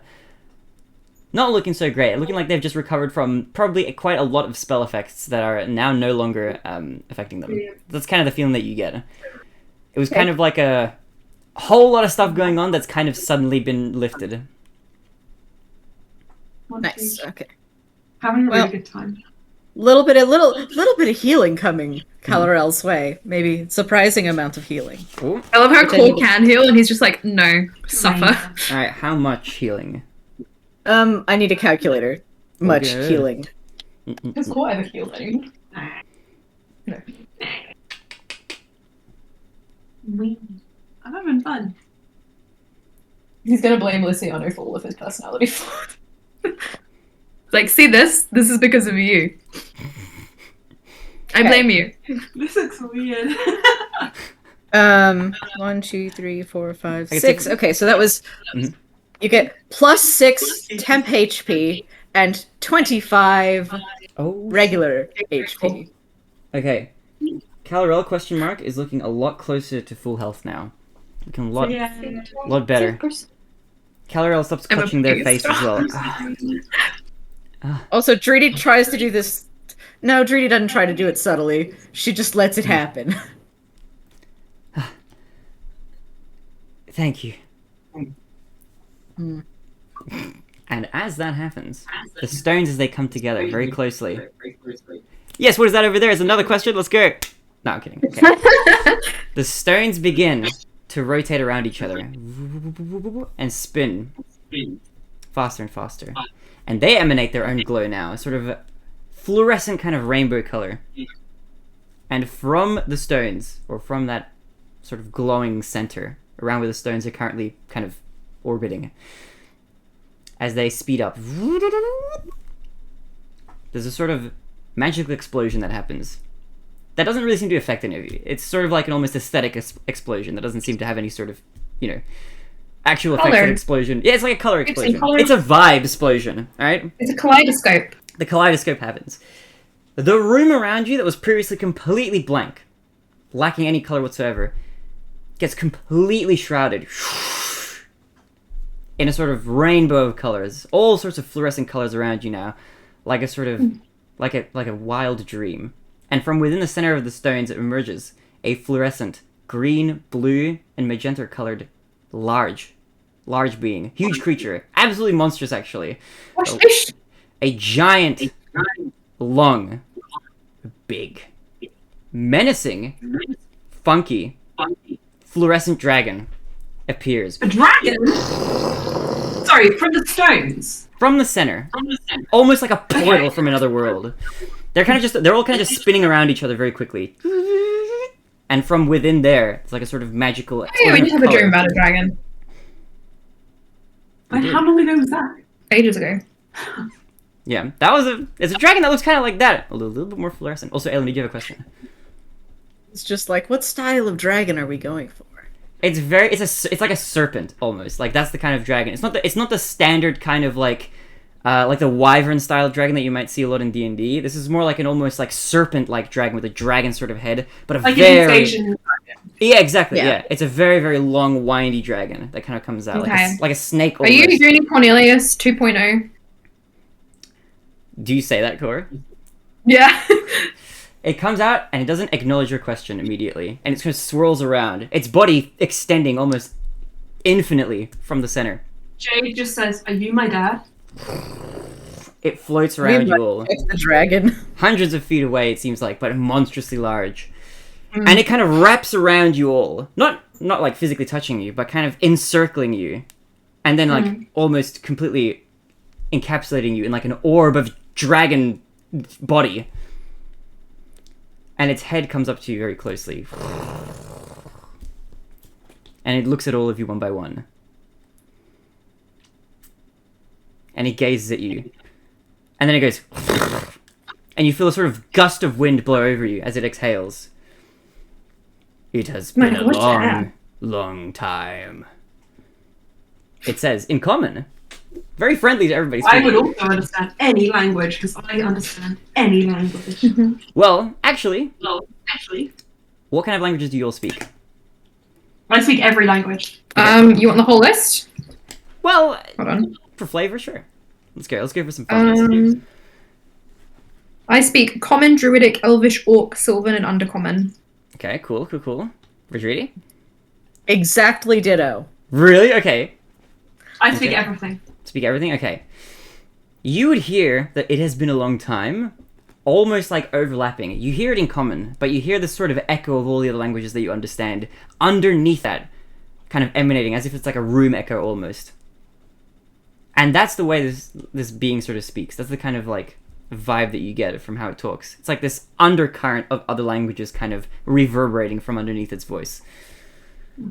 Oh. You have reunited the stones for the first time in over 5 millennia. That's a long time. I serve but one purpose. And then I will disappear once more. I will grant you all one wish of your Oh. heart's greatest Oh. desires. Oh, Be I know what I'm going to careful. wish for. Be careful what you may wish for. You will only have one opportunity, and your wish will be granted when you return back from this ethereal plane. Tamar immediately steps forward with no hesitation. I have a wish. Oh no. Be careful. Whatever you speak now will be granted. Be wise with your words. I understand. And he points to you, Jade, behind him, Yeah, without looking behind you. Oh. I knew it. I want Jade to live regardless of whether or not the stones are around. Forever. Oh. The dragon... Tamar can wish for his own immortality. Oh. The dragon Jade, breathes Jade. out a flame that completely encapsulates Tamar before you. And it disappears, and Tamar is still standing there. Hair a little bit on fire, but it doesn't seem to hurt him. It's more like an aesthetic sort of little fun trick. And the dragon nods. Step back, adventurer. And he kind of turns around, and then he looks suddenly very... Like, he looked pretty, like, confident when he was facing the dragon, but then he turns around, and he kind of, like, wobbles with his steps a little bit. Dritty pats him on the back. Avarice appears to be deep in thought. So does Core. He looks pained. He's like, shit. Avarice looks to the rest of the group. So what's the... Are there any caveats to this, or... Just be careful with your words, I guess. Okay, alright. Do you know what you're wishing for? Sadly, yes.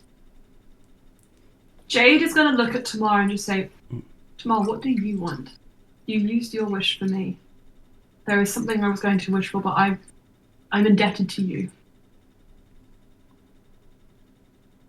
I think now that I've wished for that, there's nothing else that I wish for. I think I have everything that I need. And he'll kind of look between both you and Core.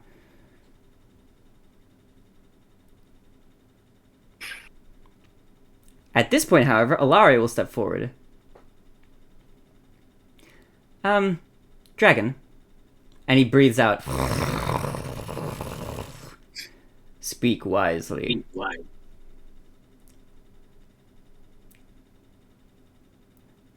I'd like that after this is all over, and you've granted our wishes, that the stones be destroyed forever.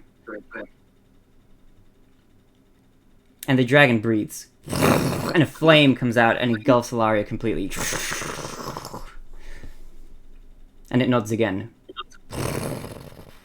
Step back, adventurer. And she nods and steps back.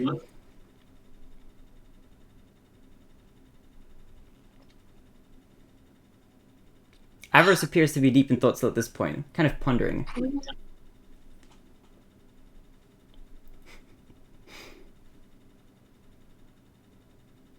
Avarice looks at the rest of you. And then he looks at the dragon.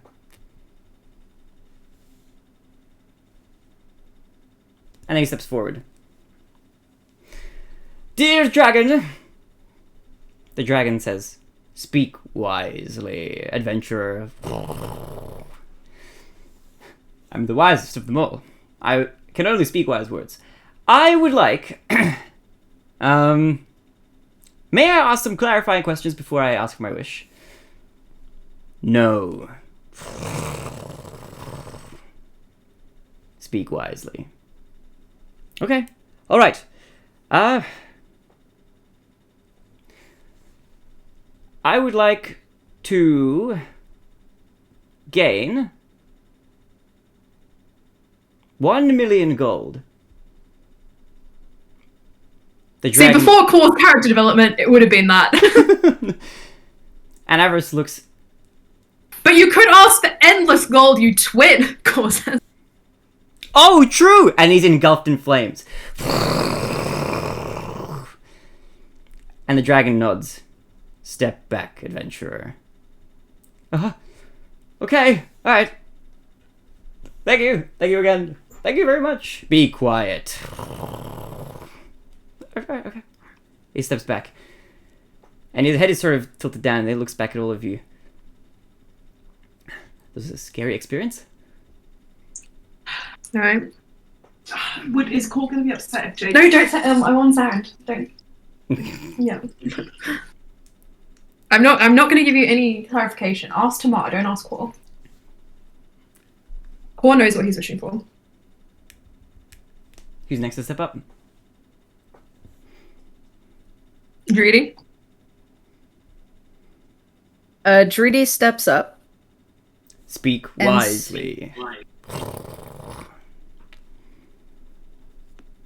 She speaks in Sylvan because it's more comfortable. Mhm. I wish to be able to heal all those who cross my threshold. Oh. Aw. The dragon breathes out, and you're engulfed in a flame. And as you're engulfed, it feels contradictory almost. It feels like water washing over you, but from the inside. Almost like a cleansing sort of process. And you feel at peace for just a moment as this process happens. And the flame washes over you. And you're greeted once again by the face of the dragon. For you, it feels a little bit longer than it did when you were watching it happen. When you saw it happen to the others, it looked like maybe only a second had passed when the flames washed over. But as they do, it feels like time passes a little bit slower in that moment. And you feel invigorated with sort of a magical energy. And the dragon nods once you're reunited with its face. She steps back. Just bows her head and steps back. And I think you would think that. I'm still listening, but I heard a thud from the other room, and you know, cats. all good, all good, all Yeah. good. I know. As Verdridi steps back, the dragon nods as well, and lets out a sort of a nice little breath again. And it gazes over to the last two remaining party members. Its giant Or just eyes says- as big as each of you. I just want to say, I think the more we ask for, the bigger chance of it going wrong. Speak wisely. You feel sort of Okay, Cor will breath step come up, over you. and he'll look at Jade. He's going to look at Aliciano on the ground. He's going to be like, Mhm. I want Zar to be returned to life with us, marked by no repercussions of death, now or ever. In that moment, once your wish is done, you feel a strange sensation as the flames kind of come over you. You feel like an hourglass being tipped upside down, a sensation of sand falling within you. But instead of falling from top to bottom, it falls from bottom to top. And you feel heavy for a moment. And after a few moments pass, as the flames wash over you and that sensation disappears after about a moment, what feels like many more moments than just one to you, you're reunited with the dragon's face again, and it nods. Step back, adventurer. It then briefly gazes to Calarel, question mark. You will not be getting a wish. And then Oh it looks no! to you, Jade. Everything I was going to do hinged on that. Because I was going to get him to do his wish. Okay.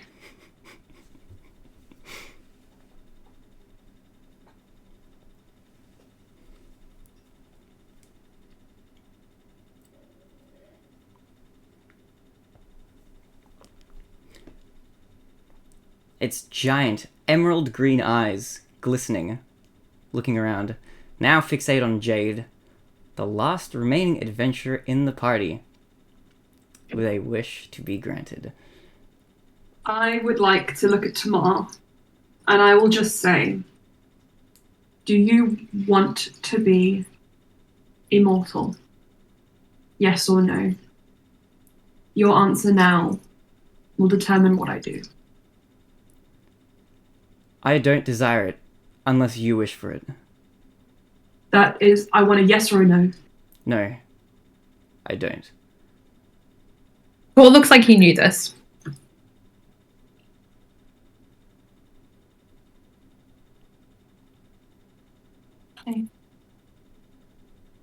Jade will say,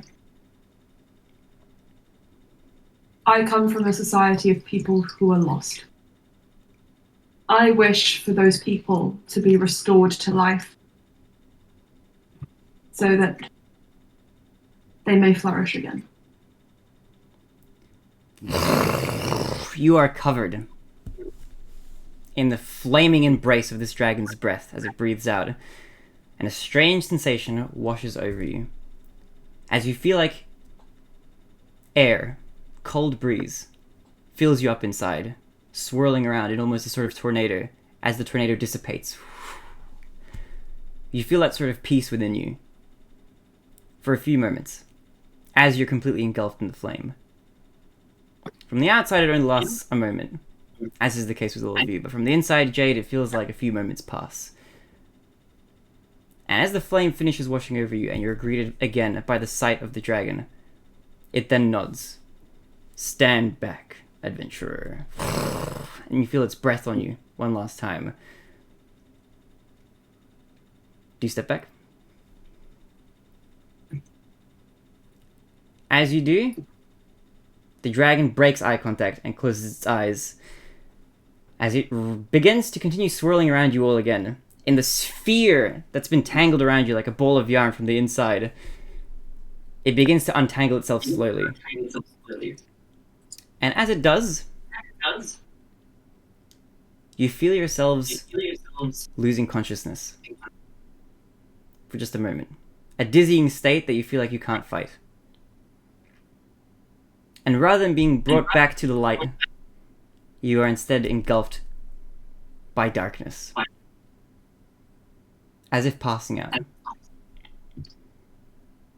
And not a moment later, as you open your eyes, you find yourselves back on the shores of Rahela Atoll, with a familiar-looking face looking down at you all.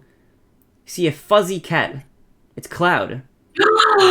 Tiny Fury! And a tiny Fury licking you awake as well. You all come to. Cloud is shaking you, Core. Core? Core? Core! I reach out and hit. Over! You're alive! And he looks to the rest of you all.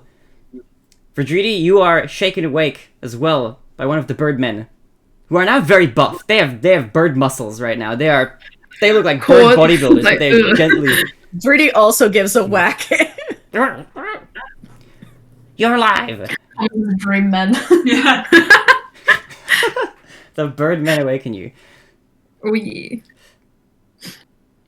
Calrell is there as well. Now, in his tired clothing. All of you find yourselves here on the shore, greeted by Tiny Fury, two birdmen, and Cloud. And Cloud looks at all of you. What happened? Did we win? Did we do it?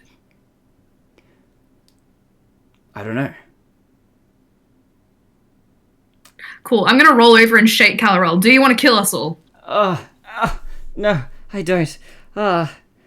What's your name? Lysiana. How many fingers am I holding up? How many fingers? Go. Between 2 and 7. Maybe you'll need more healing. Maybe rest. I'm sorry. And Cal falls over. Oh, you know what? Mm-hmm. Dredi's gonna administer the potion of long rest to Calarel. Or Okay. Aliciano. You do so. And as you do, Aliciano, there seems to be a little bit of a life restorator back into this character. And they... Oh! Ooh. Wait. Mm-hmm. Sorry. Mind blown moment, because I still have the spell slots for it. Yeah? Gonna cast Regenerate. Mm-hmm. To do... Which is 1 minute. Yep. You touch a creature and stimulate its natural healing ability. Regains 4d8 plus 15 HP. Plus, for the duration of the spell, the target regains 1 hit point at the start of each of its turns. 10 points each minute. It lasts an hour, so feasibly 60. Okay. Dang, Question. that's boosted. Does that Yeah. does that restore lost limbs and stuff? If you have the limbs, yes. Okay. Interesting. If you have the limbs. Excuse me, I have a bunch of arms. I just wanted to check. Alright. Yeah. I'm not even joking. We had a ring of regeneration in a campaign, and the druid was like, "I'm gonna have a bag of arms," Well, actually, I want to ask really quickly. and Now, my rogue happened to catch sight of this and also learned, "Don't spy on your friends," for that reason. out of curiosity, Lily, why were you asking about the limbs? I just want to check something. Uh-huh. Also, if you want me to roll the d8s, I can, but I think arguably That's okay. You don't have that's to. a pretty solid, Yeah. Aelin, like, I've just read regenerate. They can grow back body parts that aren't there, but it's Okay. instantaneous if you have it. So Yeah. Core asked that because he's noticed that Aliciano doesn't have wings. Mm-hmm. And it's going to take 2 minutes to grow back if they've been ripped off or amputated. Mhm. Anyway, I had a feeling you were asking then, about that. then yes, they should regrow. Well, they should regrow. it's funny you should bring that up because that is what you see. Behind Aliciano, wearing a shirt now, a tattered one that would have been underneath the robe, you do see small protrusions begin to grow. And Core, I think you know what's happening already. I think you don't have to do any sort of checks. I think you know what's going on. He's like, you should lay on your front. They roll over. Like, Drini looks between Aliciano and Core, kind of puts together with the wings, and is like, "Yes, this might be uncomfortable, but it is healing." Aliciano continues to wince in pain for now. As the wings slowly begin to grow back. And eventually the shirt begins to become a lot more cumbersome to keep on than to take off. Just take it off. Aliciano doesn't seem to be listening right now. They're just kind of distracted. I'm just going to rip the shirt off and put them face down in the sand. I'm like, no, just lie down. My titties, no! You don't have any titties. And at this point, as you do this, there is something that you notice on the ground. And also, I will just warn you in advance, there will be a bookmark point coming up, and we'll probably have to wrap this up in the epilogue session, which will happen in the next session. But there is something that you notice on the ground before we end. Core, you see as you slam your parental figure down into the sand, face first, there is something To make sure they can breathe. in the sand that you see. You see 5 weird-looking kind of rocks that are among the shells and little other stones on the sand here, because you are right next to the shore. They look very geometrical, very nice looking, but not like they did before. Rather than being made of tiger's eye and other gemstones and that sort of thing, and having that sort of mysterious kind of aura inside, the ruby color that once emanated from the D20 now gone, they all look like they're made of rock. And they emanate no magical power as far as you can tell. I'm going to start yeeting them into the water. Alright, and as you do, I think that's where we're going to put a bookmark in the session here before we continue. Whew. That was a good sesh. Oh, Yeah. Boys. And we will do Didn't our... lose a single hit point. That's Just saying. ridiculous. You met... Look, there was a lot that could have happened in that battle, but I think you managed to very skillfully avert any and all disasters, which is pretty impressive. Congratulations, by the way, on making it to this it point. did hinge on like quite a lot of luck rolls. It So really did. yeah. Yeah, Like, I feel like our very small party is, like, really good, like, even and has been since the beginning, at battlefield control. Oh, And yeah. I think that that's really what's been, like, the key factor in all of that. 100%, yeah. There would have been a lot of... It could have gone a lot wilder, because there was a very likely chance of Orcus being summoned, but you managed to completely avoid that. The summoning... Well, actually, since we're here, right, and we're putting a bookmark into it, congratulations on essentially finishing Shiny Boys. Congratulations on making it to the end. Wow. It was good. We did it. Congrats, Silmash. We Yay. have one final... Thank you so much. So, thank you so much for being here with me for this entire journey, alright? It's been an indescribably positive experience to have all of you as part of this sort of journey from the beginning. It's been literally years since we begun it. I didn't think that it was gonna like last this long or be as like fun as it was, but I think you guys made it a really special, It was really indescribably fun. irreplaceable experience. I think Yeah. so. I really love you all. Very attached by to the all way. these characters now. Yeah, me too. It's good. If we ever end up doing like maybe some more one-shots or something in the future with the Shiny Boys cast, we could always do that for fun little flavorful things. But as far as the sessions are concerned, there's going to be one more that we're going to have to do, which is going to be the epilogue session. Now, in advance for the epilogue session, I don't know how long it'll be. It might be a shorter session than usual, but there will be a few things that will happen. One, your characters will receive invitations to a certain wedding of two characters, which will not last all that long. But I want you all to think about any specific events that you might want to play out, because I want to kind of go through and have a look into the lives of each one of your characters post-campaign, because I'm guessing there's a lot of stuff that will happen. Virtuity, I know that you're going to probably go back and visit your family again, and there's going to be a lot of... I just want to know where you guys will end up going. It'll be a cool little, like, where are they now kind of peek into the future, as far as things are concerned. Core, I know that you've got family to go check up on that is there now, additional family. And Jade, I was like, give me my parents back. I have a whole society to go back to. yeah, you have a Not whole. just the ruin. You created an entire civilization, so there's a lot of Wow. stuff to look back I've still at. got to find those bloody fairies. I was actually. Mhm. Only other thing I was also thinking of wishing for Mhm. was for Jade and his loved ones to be protected no matter where they go. Okay. So that they could go to the fairy courts. But we haven't mentioned the fairy courts, and Jade doesn't know that they exist. I realized that halfway through. 'Cause, Yeah. Like, Yeah. I remember looking for them in the notes. And That's finding it. a problem for future Core and Jade. Yeah. Yeah, look, there's always stuff to further explore if you ever want to do some sort of Shiny Boys 2 or something like that, but we'll see if that ends up happening in the future at some point. But for now, And I think... Yeah. Little insight into Druidy's wish, she probably would have like looked back at like Mm. each of the party members and just kind of like thought about all the like the various hurts that they have been through, not just the physical ones, the emotional ones. And that's where her wish was coming from, was I want to be able to heal anyone who steps over my threshold. Therapy. Well, Yeah, really so nice. she could do that. Well, actually, Aelin, how That was would you the envision intent of that wish. How would you envision that wish to be manifested, out of curiosity? Because I want to leave that up to you.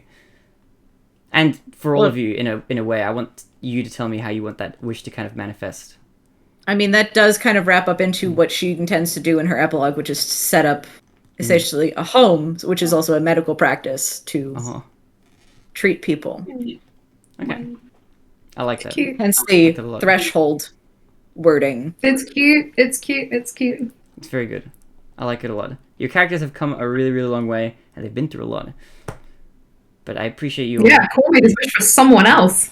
bold. Bold. Yeah. Brilliant. Yeah. It's wild. I think the only kind of, sort of, you could argue maybe selfish wish was from Avarice. Core is like so angry at Avros. He's like, you didn't wish for endless money. You only wished for 1 million. What is wrong with you? And gold, Avros is not like, I platinum. thought it was quite good. Yeah. But I did like that. I think that was a good highlight. Okay, actually, how did you feel? I want to hear your this is the comments and feedback now on like the way the campaign ended and everything. What are your thoughts? Just enjoy. I very much enjoyed it. I enjoyed the I final honestly battle. I feel thought it was quite going to go good. really bad for us, but Yeah. I enjoyed it. Yeah. Got some really cool magic moments. Mm. I'm looking forward to the epilogue because obviously we get to do some more character stuff Mm. and any future one shots. I feel like I love these characters and Yeah, I love the yeah. world that you created, Thomas, and I Aw. love the NPCs. So, It's Yeah. It's only as good as it is because of what you've all made me do. So I appreciate you all for that. It's been a forced you. it's been a good two-way street. And also, okay, are there any like we can obviously go through this in depth a little bit more, like in the epilogue session or anything? But are there any like interesting behind-the-scenes things that you want to ask about it? Because I've got a lot of notes and stuff that are just kind of. I want all the notes. I sincerely want you to put all of the notes in a Google Drive so we can go through them. Okay, I will try to do that. I can probably digitize most of them. I think everything that I physically I can do that for, so I can put those all in, and those will be fun ones. I've got a fun question. Do you know where the idea for this campaign came from? And also, actually, the very first thing that I planned. do. Yeah. Matt Colville, right? Some ideas came from Matt Colville. I know that the original Oh, okay. the original campaign, like where it started off, was Matt Colville's. Yeah, he had a YouTube guide. video. I watched the same one for when I started the DC. Yeah. So I Yeah. I ripped that pretty closely, and then trying to weave those characters into the story was interesting. There was a Where was lot. that then? Second. Where else did it come from? Well, the very, very first idea. Actually, wait, Aylin, do you have any ideas? Well, I think you told me, Did I? hey, have you heard about this module? Oh, well, if you haven't read it yet, don't. Oh, okay, yeah. There was one module that I think that was the one that Matt Colville touched on, which had some stuff to do with Kal-El and that sort of stuff. And I took I took some inspiration from that, but then it kind of diverged from that quickly. But fun thing, the first thing that I came up with for the campaign was the Stone's dragon wishing sequence at the end. That ending That's was cool. that was the first That's thing that I really came up with, and then I was trying to figure out how to make a campaign to integrate that somehow into a story, and I kind of worked backwards from there. But that idea I kind of half stole from Dragon Ball, the anime, because the Dragon Balls coming together and then causing the wish and stuff like that. I thought I think I can twist that a little bit. I can take that a little bit. That's really cool. I will Question. say that I just texted Ryan and was like, we assembled the Dragon Balls. Basically, that's where I got that was the catalyst idea. Yes, Lily. In the back, over I have two there. questions. Yes. I have two questions. The first question is much smaller. Mhm. Did you always intend for Core's parent to be Kal-El? No. Yeah, I didn't think so. That was part When of did you make that decision? Have a guess. I think you can guess because it was part of a. Well, I have a guess. When do you think I changed that? It happened earlier on, but not super early on. Was it when we went to the Feywild? Mm. Before or after that? There was I think before that. It was one specific thing happened to the campaign that changed that. I don't know. It was too long ago. Tell me. So when Queenie left, I had to rewrite a lot of stuff that I had planned because originally, obviously, I wanted it to be the case of I wanted each character to have a lot of stuff that they could explore and have them be woven into the story in certain ways. But Kal-El was originally going to be related to Baron, which ended up because Baron left and I had Kal-El already as an important character. I then, when I was rewriting stuff, because I think we took a 1 month break or something around that point. I wanted to somehow kind of patch up the story to still work and have all these elements be still present.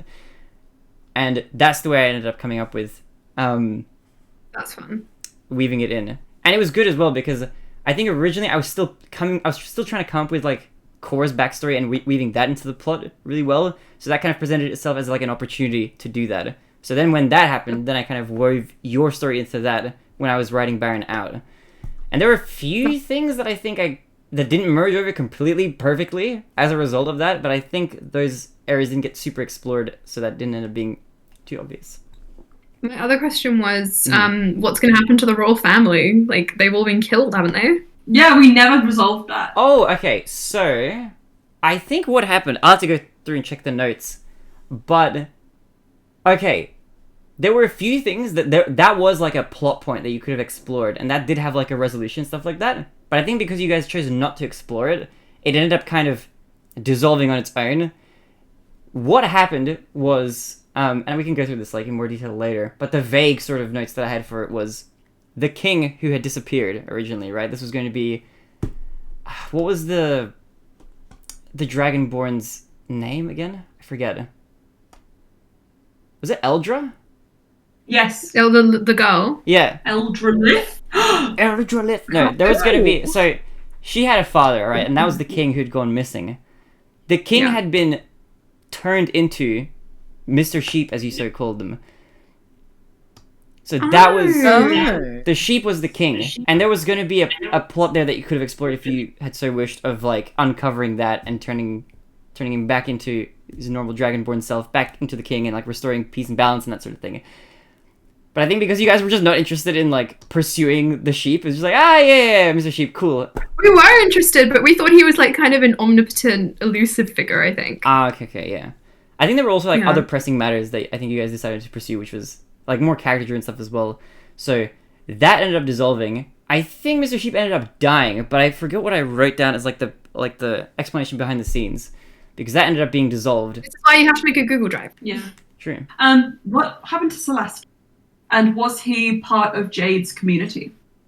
Okay, so Celeste was a crystal person. I think Celeste originally had more of a role to do with Baron's backstory, but that was one of the things that I didn't end up completely patching back in as part of anybody else's. So Celeste ended up just being this kind of figure that barely appeared at all and was just kind of in like photos and stuff and didn't appear that much. But Celeste was somebody who was also searching around the globe as part of the like quest to find the stones and stuff like that. And I think originally they were going to have a pillar as well and meet up with the group too through one of Baron's explorations of Baron's character story. And because I had to write out Baron and I was focusing on putting core into the story, I just kind of left that aside. And the extra pillar, I didn't talk much about the pillars or anything like that. And that didn't really get explored. But there What are the pillars? Okay, so the pillars are going to be like just these magical items. They were going to be plentiful and like all around the world and that sort of thing. Like you could have run into any number of different pillars. I think I came up with like 20 different kinds of pillars that you could have just ran into. And I think you ran into like a few like at the start, and those are the ones that you had. And then you didn't end up running into any more. But they're just going to be like these sort of magical artifacts, I guess, that would have been allowing you to teleport through different surfaces. And it was as simple as that. They were kind of like portal guns in a way. Yes, in the back. You over there in the green. Why the frick did you give me an ugly jelly one? I envisioned it to be a lot cooler than how I described it. I think Jade is literally made of crystals. He could have gotten some cool crystal knuckle dusters. Oh, get over it, Jade. see the And you made him to get some jelly shit. Anyway, I'm done. you see the Bye. problem. Anyway, ignoring that question. No, I can give you the explanation. So the pillars originally were that's designed not a joke. on their own with their own like aesthetics and stuff like that. And so if you just ran into one that collided with your aesthetics just by chance, it's just unfortunate. But I have another question. yes, Baba Yaga was in it. yeah. What was Baba Yaga's position? Because you hinted to me at one point, I don't know if you were just doing this to be like teasing, that Baba Yaga is technically on the Fae courts.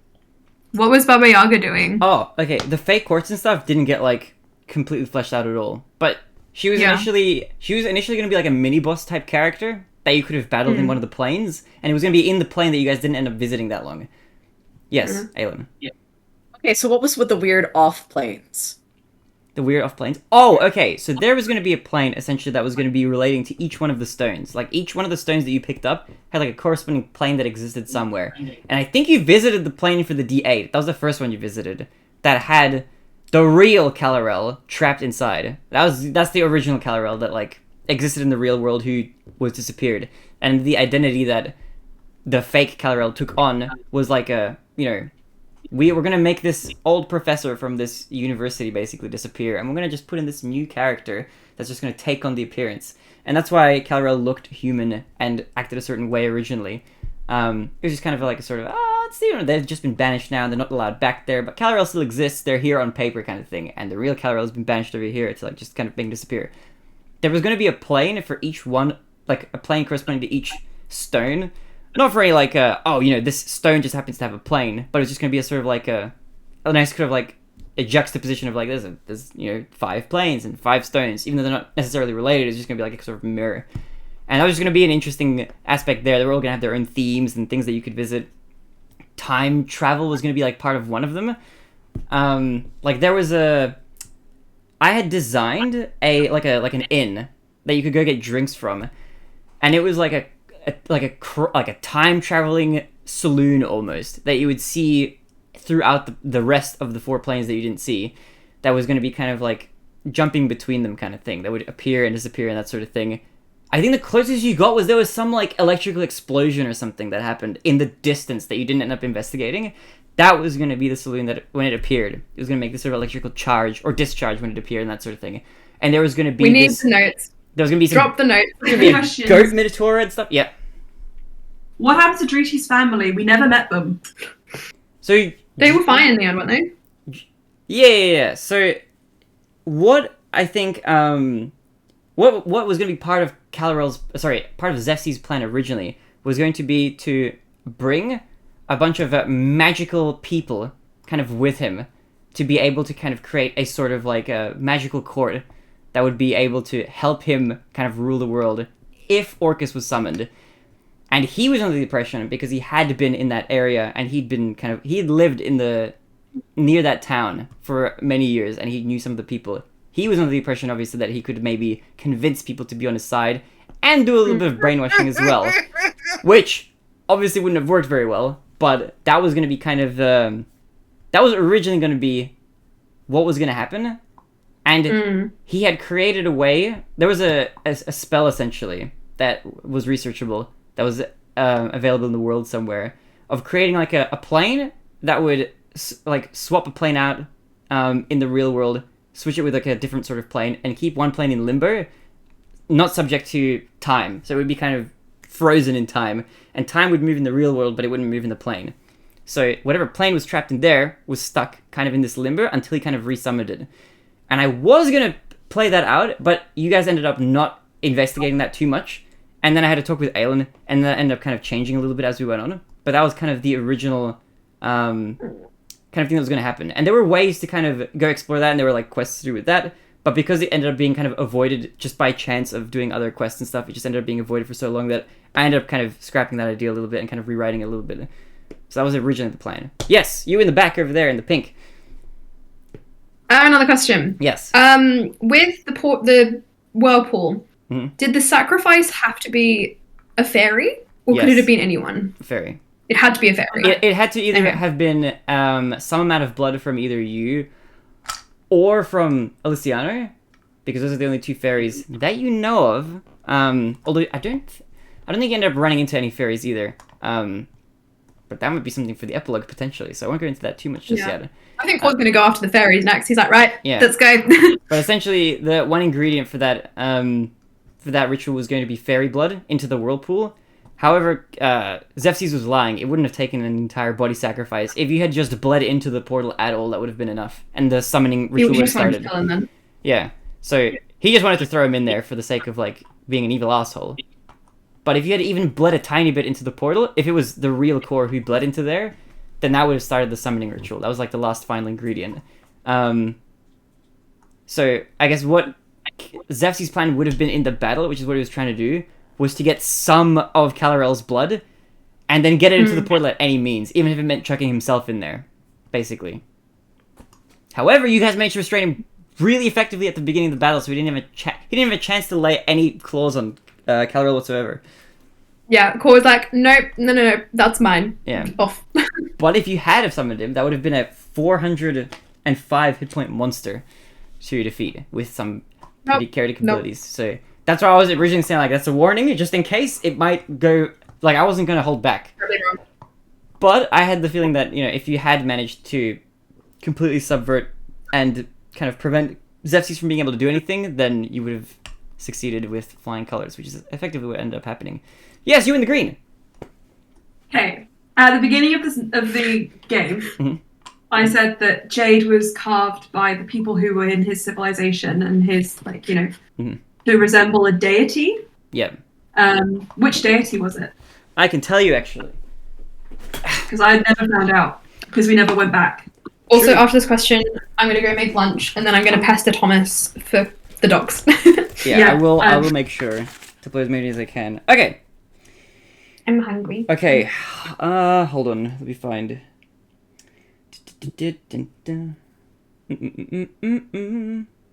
I have an idea, but I also have no idea. Okay, well, it is a D&D god. What's your idea? I think it's a low chance that you will guess, but out of curiosity, what do you think? Well, because he's got like a nature kind of vibe. I thought maybe Sylvanus, but okay, it's not. I don't think it's not a very well-known deity, but it is a D&D deity. I also might pronounce it wrong, but I have it here. It's Mieliki, I think. Oh, Mieliki, the unicorn goddess of the autumn. Yes, exactly. I'm a unicorn goddess. How do you spell it? Mielikki. Yeah.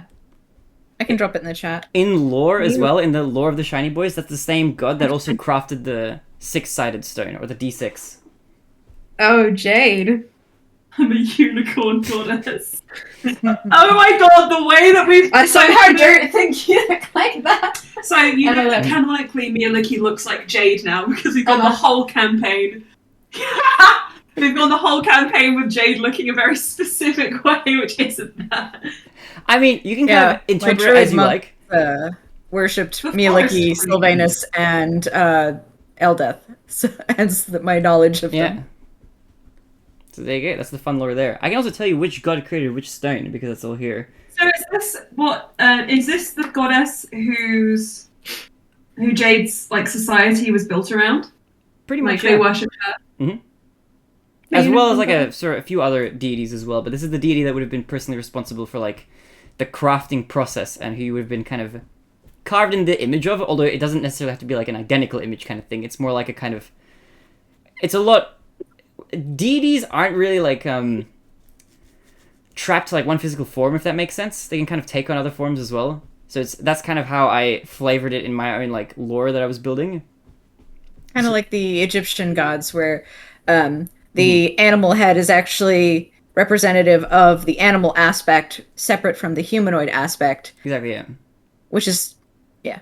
I multiple also had this aspects like... of the same thing. I had this idea that I never ended up kind of really realizing or thinking much about, but I always thought like, man, it would be cool to do a universe in D&D where literally every god was just a hot hunk. Every god. But that ended up... I didn't really like... I didn't put that as an ingredient in any of the stuff. But here's all the stone notes. All these ones. The stones! Send them, Thomas, send them in I the... will. Yeah.